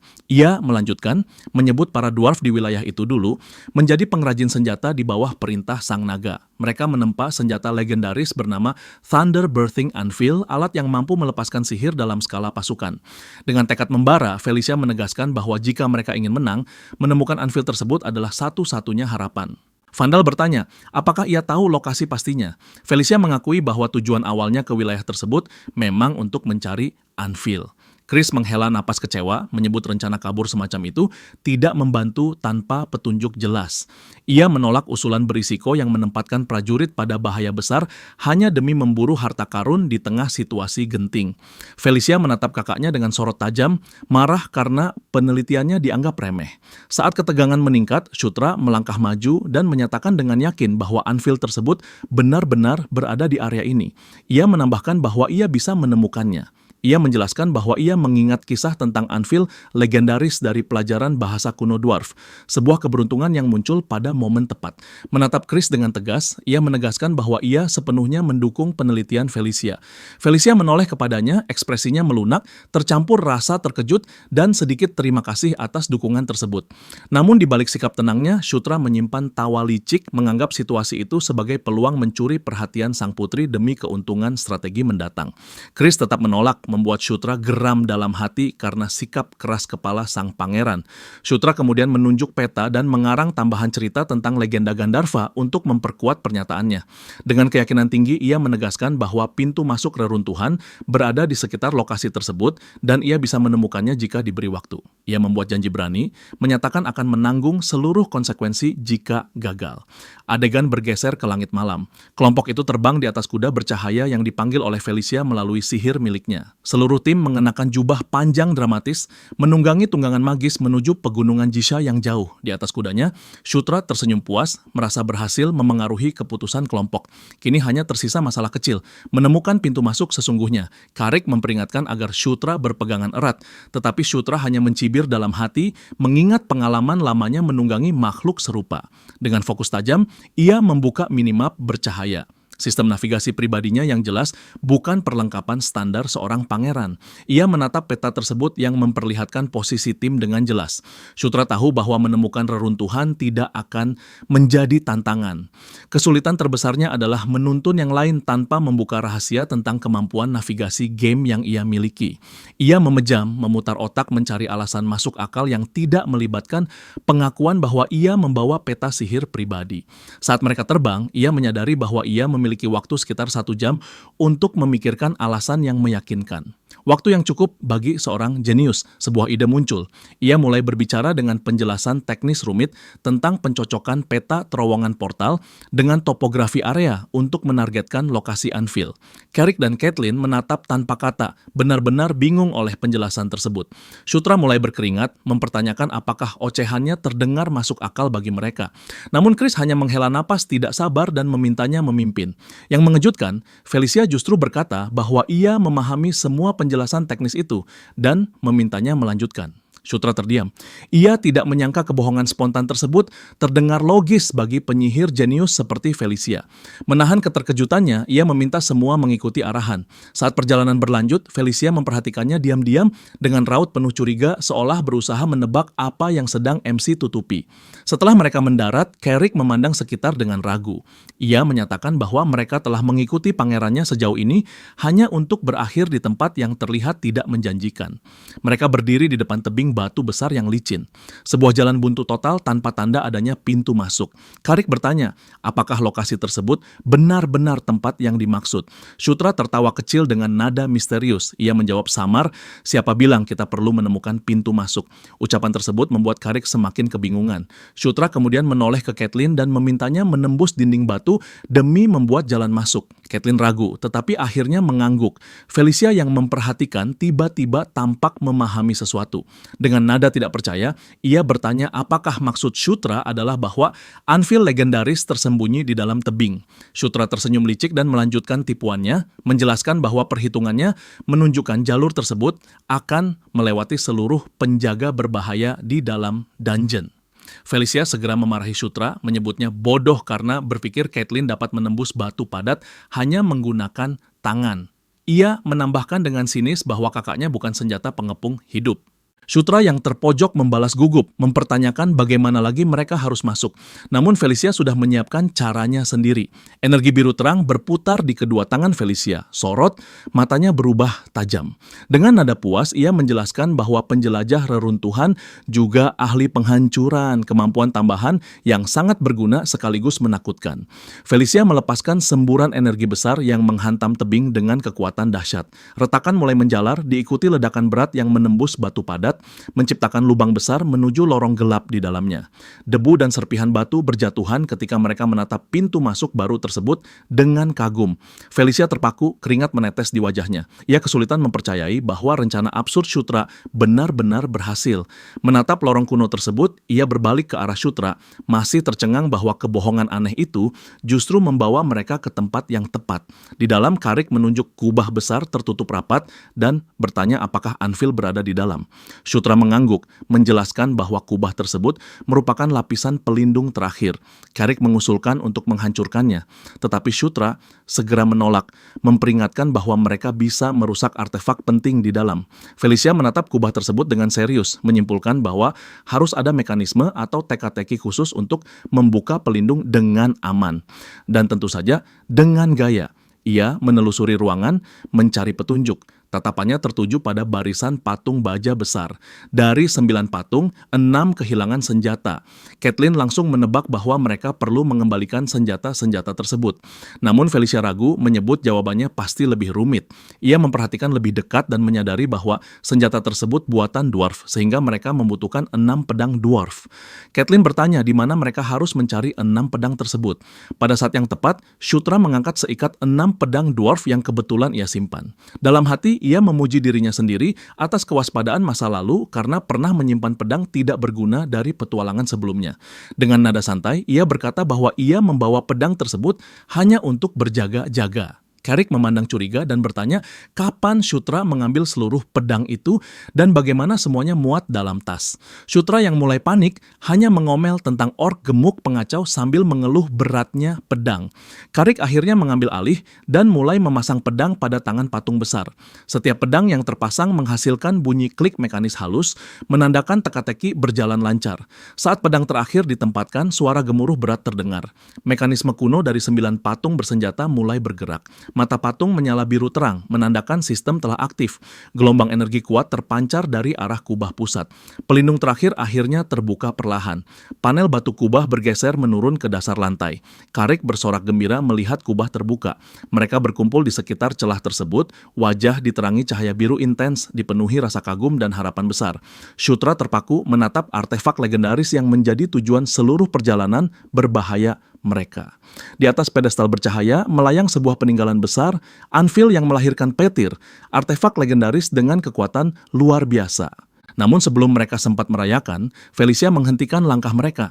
Ia menjelaskan bahwa berdasarkan penelitiannya, masih ada satu prosedur terakhir yang berbahaya untuk mengaktifkan artefak tersebut. Felicia segera mengambil kendali, memberi arahan dengan tegas dan cepat. Ia menempatkan seluruh anggota kelompok di titik strategis, mengelilingi cakram besar di lantai demi memulai ritual sihir rumit itu. Ia memaparkan rencana lengkapnya. Semua harus menyalurkan mana ke arah cakram, bergerak searah jarum jam sambil perlahan meningkatkan kekuatan secara bertahap. Mereka membentuk formasi di sekitar Anvil, bersiap menjalankan ritual aktivasi yang sangat berisiko. Dengan seruan penuh tekad, Felicia memberi aba-aba untuk memulai. Kilatan petir biru melesat dari telapak tangannya, memicu proses awal. Satu persatu, anggota kelompok lain mengikuti, menyalurkan mana ke cakram hingga lengkungan energi sihir mentah menghubungkan seluruh peserta dalam satu arus besar. Semakin besar alirannya, semakin tidak stabil pusaran kekuatannya.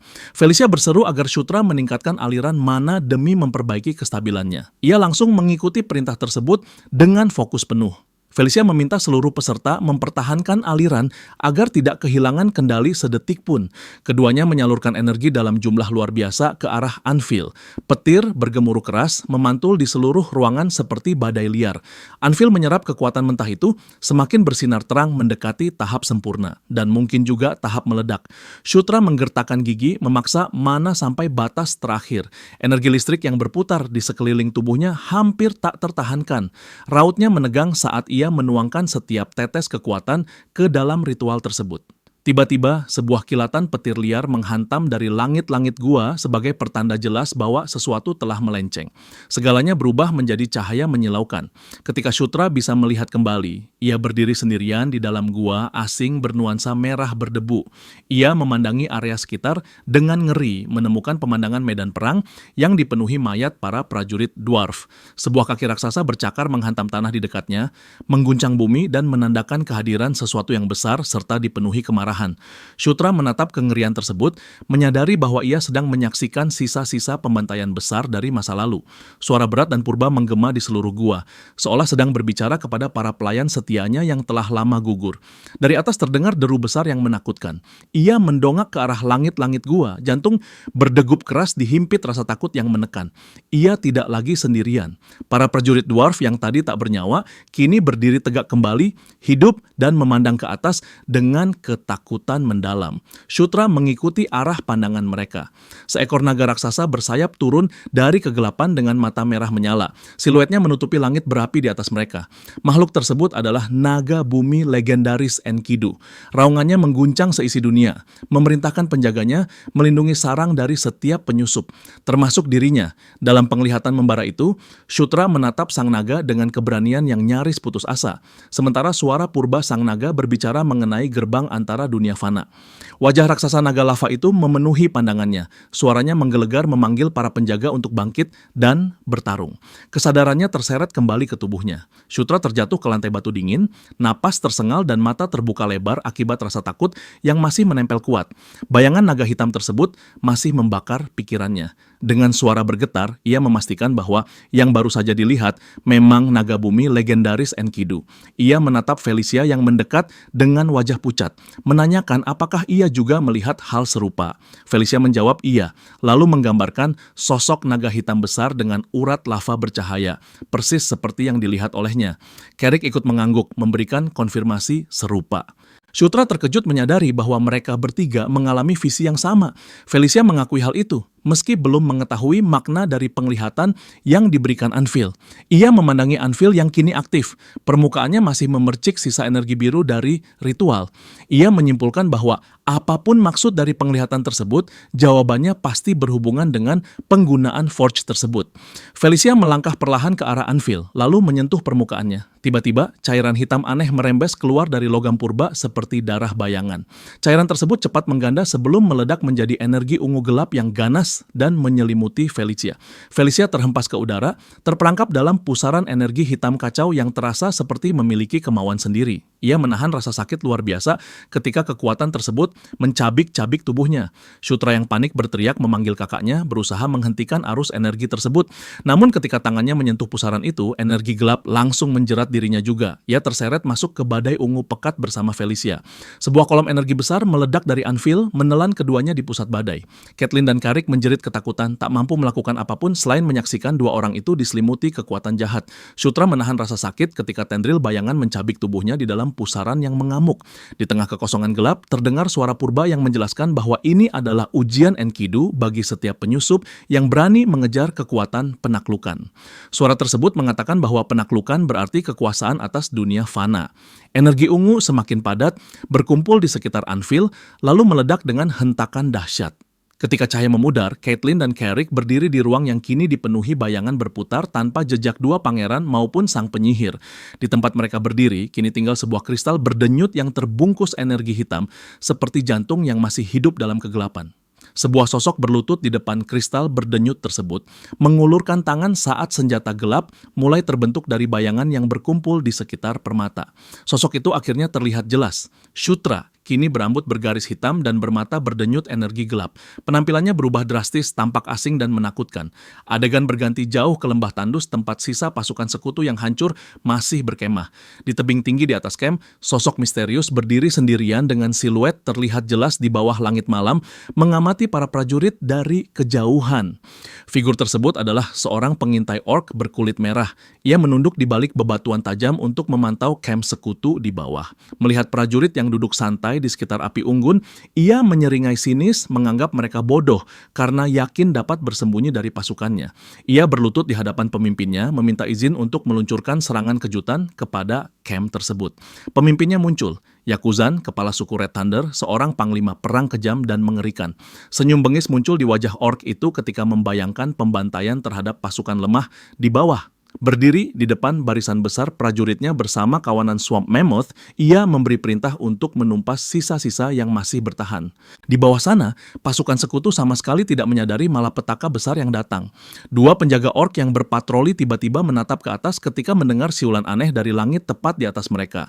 Sebuah bola api raksasa, proyektil yang diluncurkan oleh Swamp Mammoth, meluncur turun menuju pusat camp. Ledakan dahsyat mengguncang area itu. Tanah bergetar dan puing terpental ke udara. Api menyapu seluruh kawasan tanpa memberi kesempatan. Serangan mendadak tersebut mengubah camp menjadi neraka terbuka. Pertahanan mereka runtuh di bawah bombardir jarak jauh yang menghancurkan apapun di jalurnya. Pasukan Red Thunder menerjang melalui asap dan puing sambil menyeringai ganas. Haus darah siap menghabisi siapapun yang masih bertahan. Di tengah kekacauan, Pangeran Chris berjuang sekuat tenaga menahan dua lawan sekaligus. Wajahnya mencerminkan amarah dan keputusasaan saat ia mengutuk kenyataan bahwa dua saudarinya, para pejuang terkuat mereka, tidak berada di sana. Di atas tebing, Yakuzan menatap kehancuran pasukan sekutu sambil tertawa jahat. Ia meledek mereka, menyebut kaum demon sebagai pihak yang terlalu bodoh untuk menganggap diri mereka mampu menang melawan pasukannya. Setelah itu, ia memerintahkan para mage untuk menghabisi para penyintas dengan sihir penghancur. Namun ketika salah satu mage mengangkat tangan untuk melafalkan mantra, energi ungu gelap membungkus lengannya. Mage tersebut membeku, wajahnya berubah panik ketika tubuhnya kehilangan kendali. Di medan perang, seekor Swamp Mammoth tiba-tiba berdiri tegak. Seluruh tubuhnya diselimuti cahaya ungu gelap yang sama. Matanya bersinar terang seolah berada dalam kendali kekuatan lain. Pasukan Red Thunder terperangah, tak memahami apa yang sedang terjadi. Sebelum mereka sempat bereaksi, Mammoth tersebut berbalik dan melepaskan ledakan energi besar ke arah barisan pasukan mereka sendiri. Dari tebing, wajah Yakuzan berubah dari sombong menjadi panik seketika. Ia meraung menuntut jawaban mengapa senjata pamungkasnya menyerang pasukannya sendiri. Chris yang berada di bawah hanya bisa terpaku ketika para mammoth mengamuk dan menghancurkan barisan Red Thunder. Pasukan sekutu bersorak, mengira keberuntungan akhirnya berpihak pada mereka. Namun sorakan mereka terhenti ketika seorang sosok muncul di tengah kobaran api dan puing. Seorang MC berdiri sambil menggenggam senjata hitam yang berdenyut dengan energi ungu. Chris membelalakan mata saat perlahan menyadari siapa sosok tersebut. Yang berdiri di sana adalah Shutra, sepenuhnya berubah setelah memperoleh kekuatan Anvil legendaris. Chris bertanya dengan suara terkejut apakah mereka benar-benar telah menemukannya. Di antara reruntuhan, Shutra berlutut dengan tubuh diselimuti energi ungu pekat. Di tangannya, ia memegang senjata berat yang baru terbentuk, palu besar dari energi kacau murni. Ia menatapnya dengan kebingungan, bertanya dalam hati bagaimana hal semacam ini bisa terjadi. Sebuah suara menjawab bahwa ia kini menggenggam Thunder Hammer, senjata legendaris yang menjadi pasangan dari Anvil of Thunderbirth. Shutra mengangkat wajah dan melihat Felicia yang sudah pulih berdiri dengan dukungan Sierra. Felicia menyampaikan bahwa naga purba Enkidu tampaknya telah memilih dirinya. Shutra terdiam mendengar hal tersebut, sulit mempercayai bahwa ia dipilih oleh entitas sekuat itu. Felicia menegurnya dengan tegas, meminta agar ia berhenti melamun dan mulai memanfaatkan kekuatan besar yang telah diberikan. Shutra memandang palu tersebut kembali, menggenggam gagangnya erat saat petir ungu berkedip di tangannya. Ia memahami sesuatu. Penglihatan yang dialaminya bukan serangan, tetapi pembelajaran. Mana murni milik Enkidu telah menunjukkan cara menguasai senjata itu. Pesan inti dari penglihatan tersebut terngiang kuat di dalam pikirannya. Kekuatan penaklukan adalah kekuatan untuk menguasai, memerintah, serta menundukkan. Ia akhirnya memahami makna sejati dari Anvil of Thunderbirth. Fungsinya bukan hanya untuk menempa, tetapi untuk mengendalikan para penjaga serta makhluk yang dilindungi oleh naga itu. Senyum percaya diri perlahan muncul di wajahnya. Ia memutuskan langkah pertama, menaklukkan para Swamp Mammoth yang sedang mengamuk di medan perang. Di tengah reruntuhan, Shutra mengangkat Thunder Hammer, melepaskan kolom cahaya ungu besar yang menembus langit. Cahaya tersebut membawa kehendaknya menembus jarak jauh. Di medan perang, para Swamp Mammoth dengan mata menyala ungu menegakkan kepala, bersiap mematuhi perintah tuan baru mereka.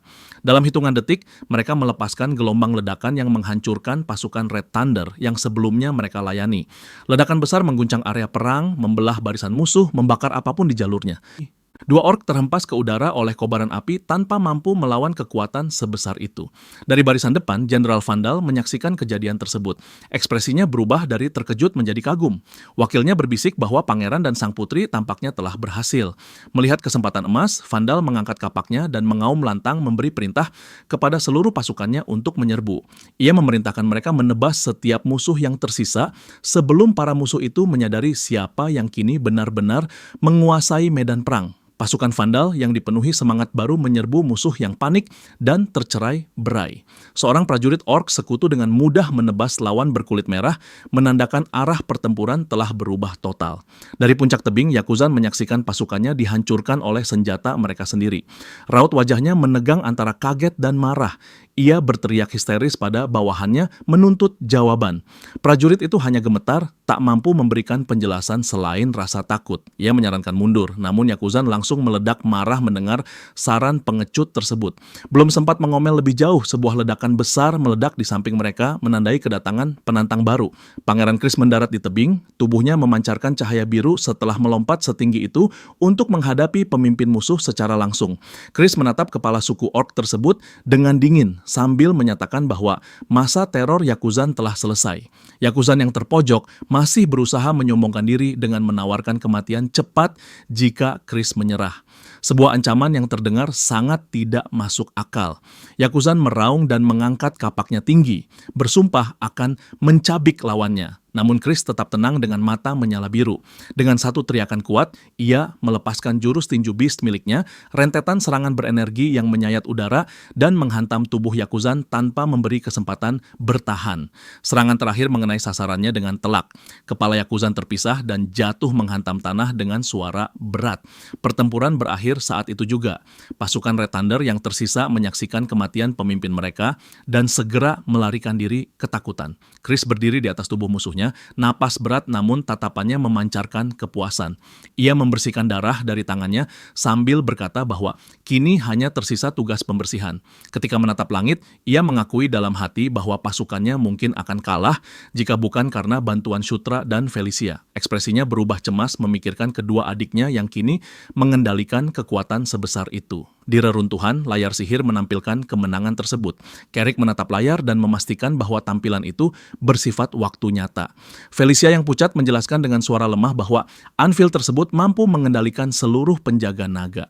Sierra menopang tubuh Felicia yang mulai goyah karena kelelahan. Felicia mencoba melanjutkan penjelasannya dan mengatakan bahwa berkat anvil tersebut, pasukan musuh telah hancur. Namun suaranya melemah dan akhirnya ia berbisik bahwa suku Red Thunder benar-benar dikalahkan. Kekuatan Felicia akhirnya habis dan tubuhnya ambruk. Sierra menangkapnya sebelum jatuh. Caitlin berlari panik memanggil kakaknya. Felicia yang setengah sadar menenangkan mereka bahwa ia hanya membutuhkan sedikit istirahat. Setelah memastikan Felicia aman, kelompok tersebut mencari tempat untuk beristirahat. Namun saat tiba di ruangan yang sebelumnya terisi energi, mereka menyadari sesuatu telah menghilang. Ruang itu kosong dan Shutra, pahlawan yang baru saja menyelamatkan semuanya, tidak tampak dimanapun.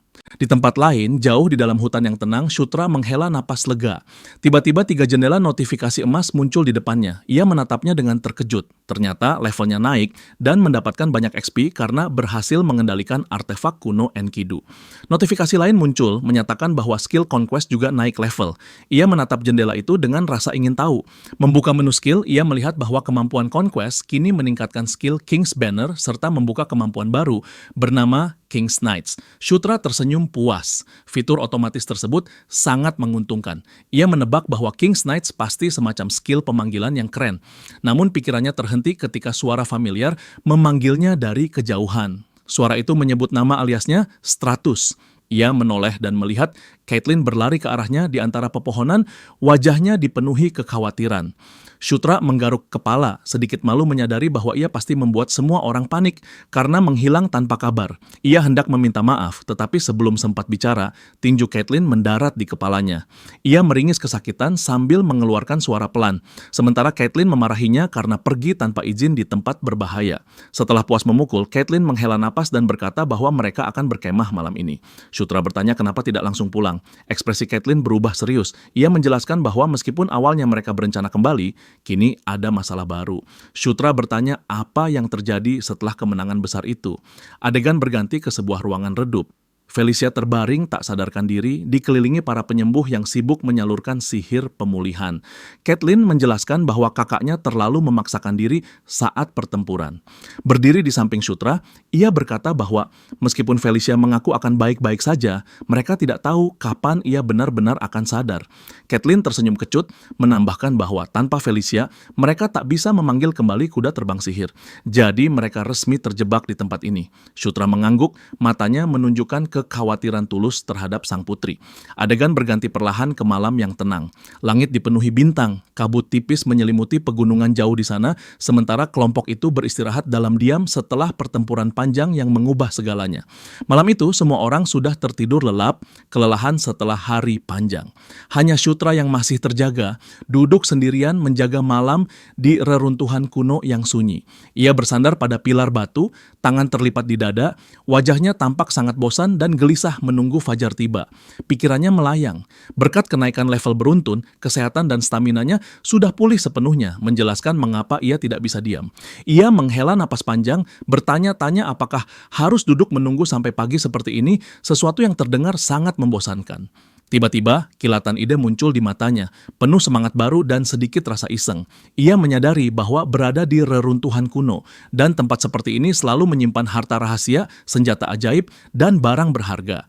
Namun ia juga tahu sisi buruknya. Tempat semacam ini biasanya dijaga oleh jebakan, dan para penjaga bayangan bermata merah. Ia menatap ke bawah, ke palu besar hitam berkilau di pangkuannya Thunder Hammer, kunci dari rencana gilanya yang baru. Senyum licik terbentuk di wajahnya.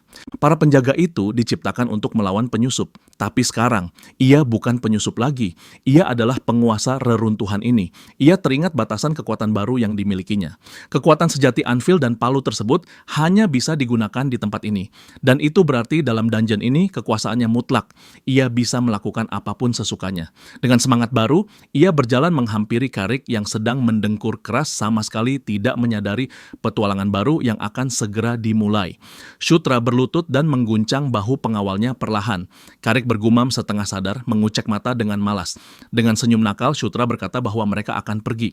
Karena petualangan tidak pernah menunggu siapapun. Carrick hanya bisa mengeluh pelan saat mereka melangkah lebih dalam ke lorong-lorong reruntuhan, diterangi oleh obor kuno yang berkedip samar di dinding batu. Carrick berjalan gugup di belakang, memperingatkan Shutra berkali-kali tentang bahaya di tempat seperti ini. Namun Shutra menepis kekhawatirannya, berkata dengan santai bahwa sebagai penguasa reruntuhan, tidak ada yang perlu dikhawatirkan. Mereka sampai di depan sebuah pintu batu besar. Dengan dorongan kuat, Shutra membuka pintu, menatap ke dalam dengan rasa penasaran. Ia memancing Carrick untuk ikut, berkata bahwa tempat seperti ini pasti menyimpan senjata hebat. Namun begitu pintu terbuka, Carrick langsung terlonjak mundur dan menjerit kaget. Matanya membelalak. Di hadapan mereka tergeletak tubuh raksasa bersayap yang tampak seperti monster batu raksasa. Dengan suara bergetar, ia memperingatkan Shutra tentang makhluk tersebut. Namun Shutra hanya menatap dengan tenang dan berkata, "Itu hanya Arch Golem. Makhluk penjaga sangat kuat, tapi tampaknya sudah tidak aktif." Carrick menelan ludah, tubuhnya berkeringat dingin. Ia sadar jika makhluk tersebut masih aktif, mereka berdua pasti sudah mati. Shutra menepuk bahunya, menyuruh berhenti berpikir negatif. Carrick menengus, membela diri bahwa ia bukan pengecut, hanya berhati-hati. Shutra tertawa kecil mendengar itu. Mereka berjalan melewati golem yang diam dan menemukan pintu besar berbentuk lengkung di sisi lain ruangan berdebu. Carrick mendorong pintu dan matanya langsung bersinar gembira. Ruangan di baliknya adalah ruang harta karun, dipenuhi emas, perhiasan, dan perlengkapan perang. Carrick berseru girang sambil mengangkat pelindung dada emas yang berkilauan, kagum dengan kualitasnya yang luar biasa. Shutra menatapnya, mata kanannya berpendar ungu saat menilai barang tersebut. Ia bisa merasakan kekuatan sihir halus yang mengalir dari pelindung itu. Dengan senyum santai, ia menawarkan armor tersebut kepada Carrick, berkata bahwa ukurannya terlalu besar untuk dirinya. Carrick menatapnya tidak percaya, lalu tertawa bahagia seperti anak kecil saat mengenakan perlengkapan ajaib baru. Sementara itu, perhatian Shutra tertarik pada peti kecil di atas meja, dikelilingi beberapa koin emas berserakan. Ia mengambil satu koin, memperhatikan ukiran naga di permukaannya, sebelum memutuskan untuk mulai mengumpulkan barang berharga ke dalam inventory pribadinya. Sambil berjalan menyusuri ruangan, Ia dengan murah hati berkata kepada Carrick agar mengambil apapun yang terlihat berharga atau sekadar menarik mata. Namun tak lama matanya menangkap sesuatu di sudut sebuah peti besar dan kokoh. Rasa ingin tahunya langsung muncul. Ia berlutut di depannya dan menyentuh kunci peti itu. Namun sebelum sempat membukanya, terdengar suara mekanik berat dari dinding di sebelahnya. Sutra terkejut dan menoleh cepat. Dinding batu itu bergeser, membuka jalan rahasia yang memancarkan cahaya ungu redup. Ia menatap lorong itu dengan mata berbinar, napas tertahan oleh antusiasme. Senyum lebar muncul di wajahnya. Ia tahu, sesuatu yang luar biasa tersembunyi di sana.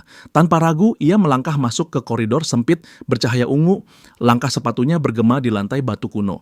Tak lama kemudian, lorong itu berakhir di ruangan besar berbentuk lingkaran sempurna. Udara di dalamnya terasa berat dan penuh energi.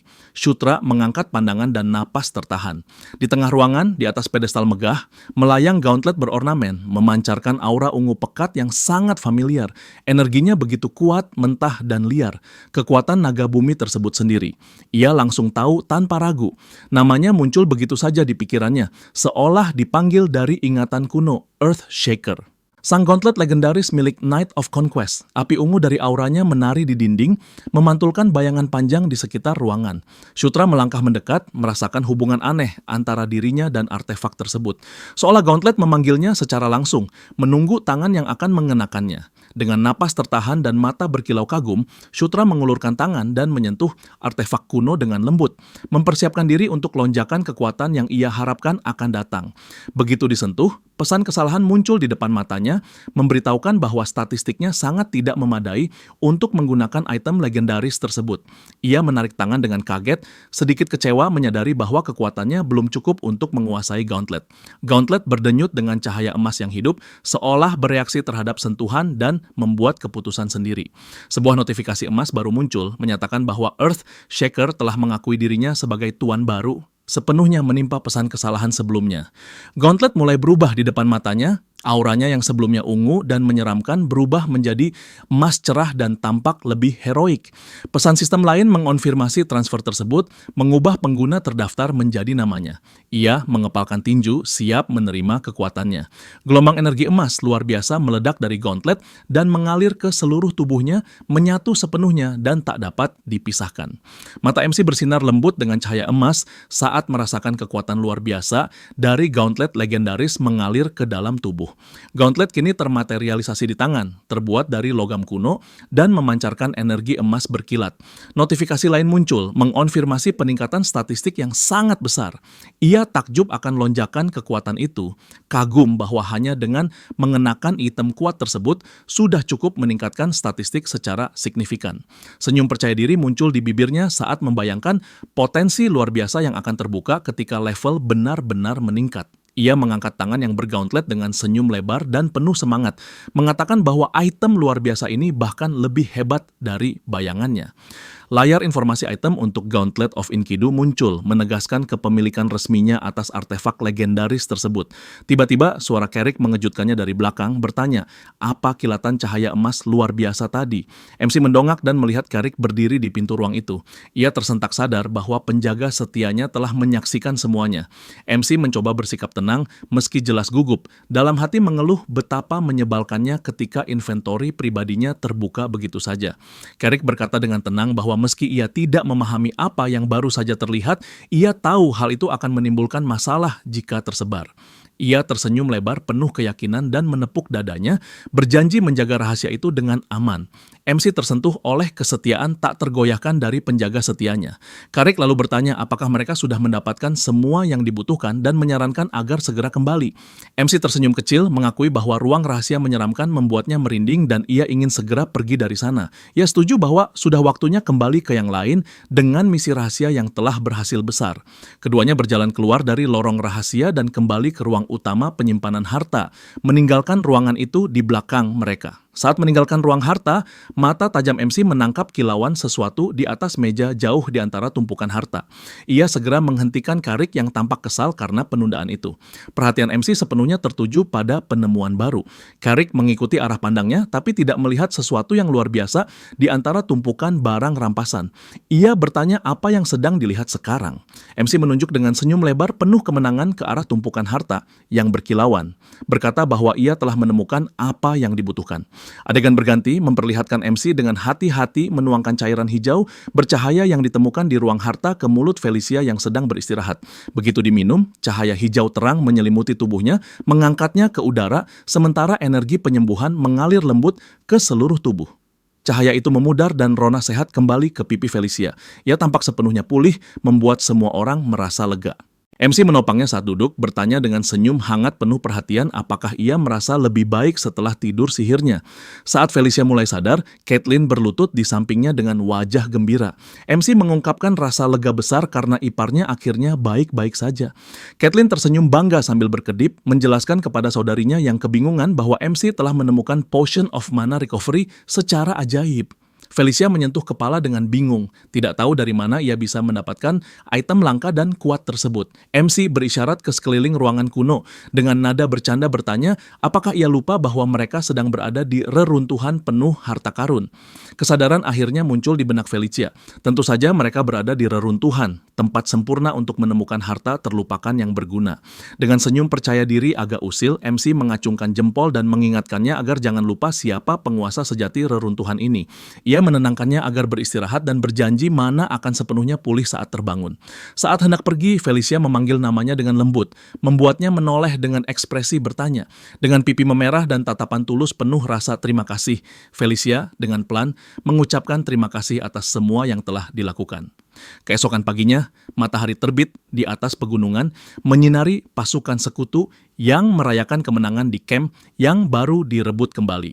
Jenderal Besar Vandal menyambut para pahlawan yang kembali dengan tawa lebar dan penuh semangat, berkata bahwa akhirnya mereka kembali dengan gemilang. Ia menepuk punggung MC dengan tawa menggelegar, menyatakan bahwa sejak awal ia sudah tahu sang pangeran dan para putri akan berhasil.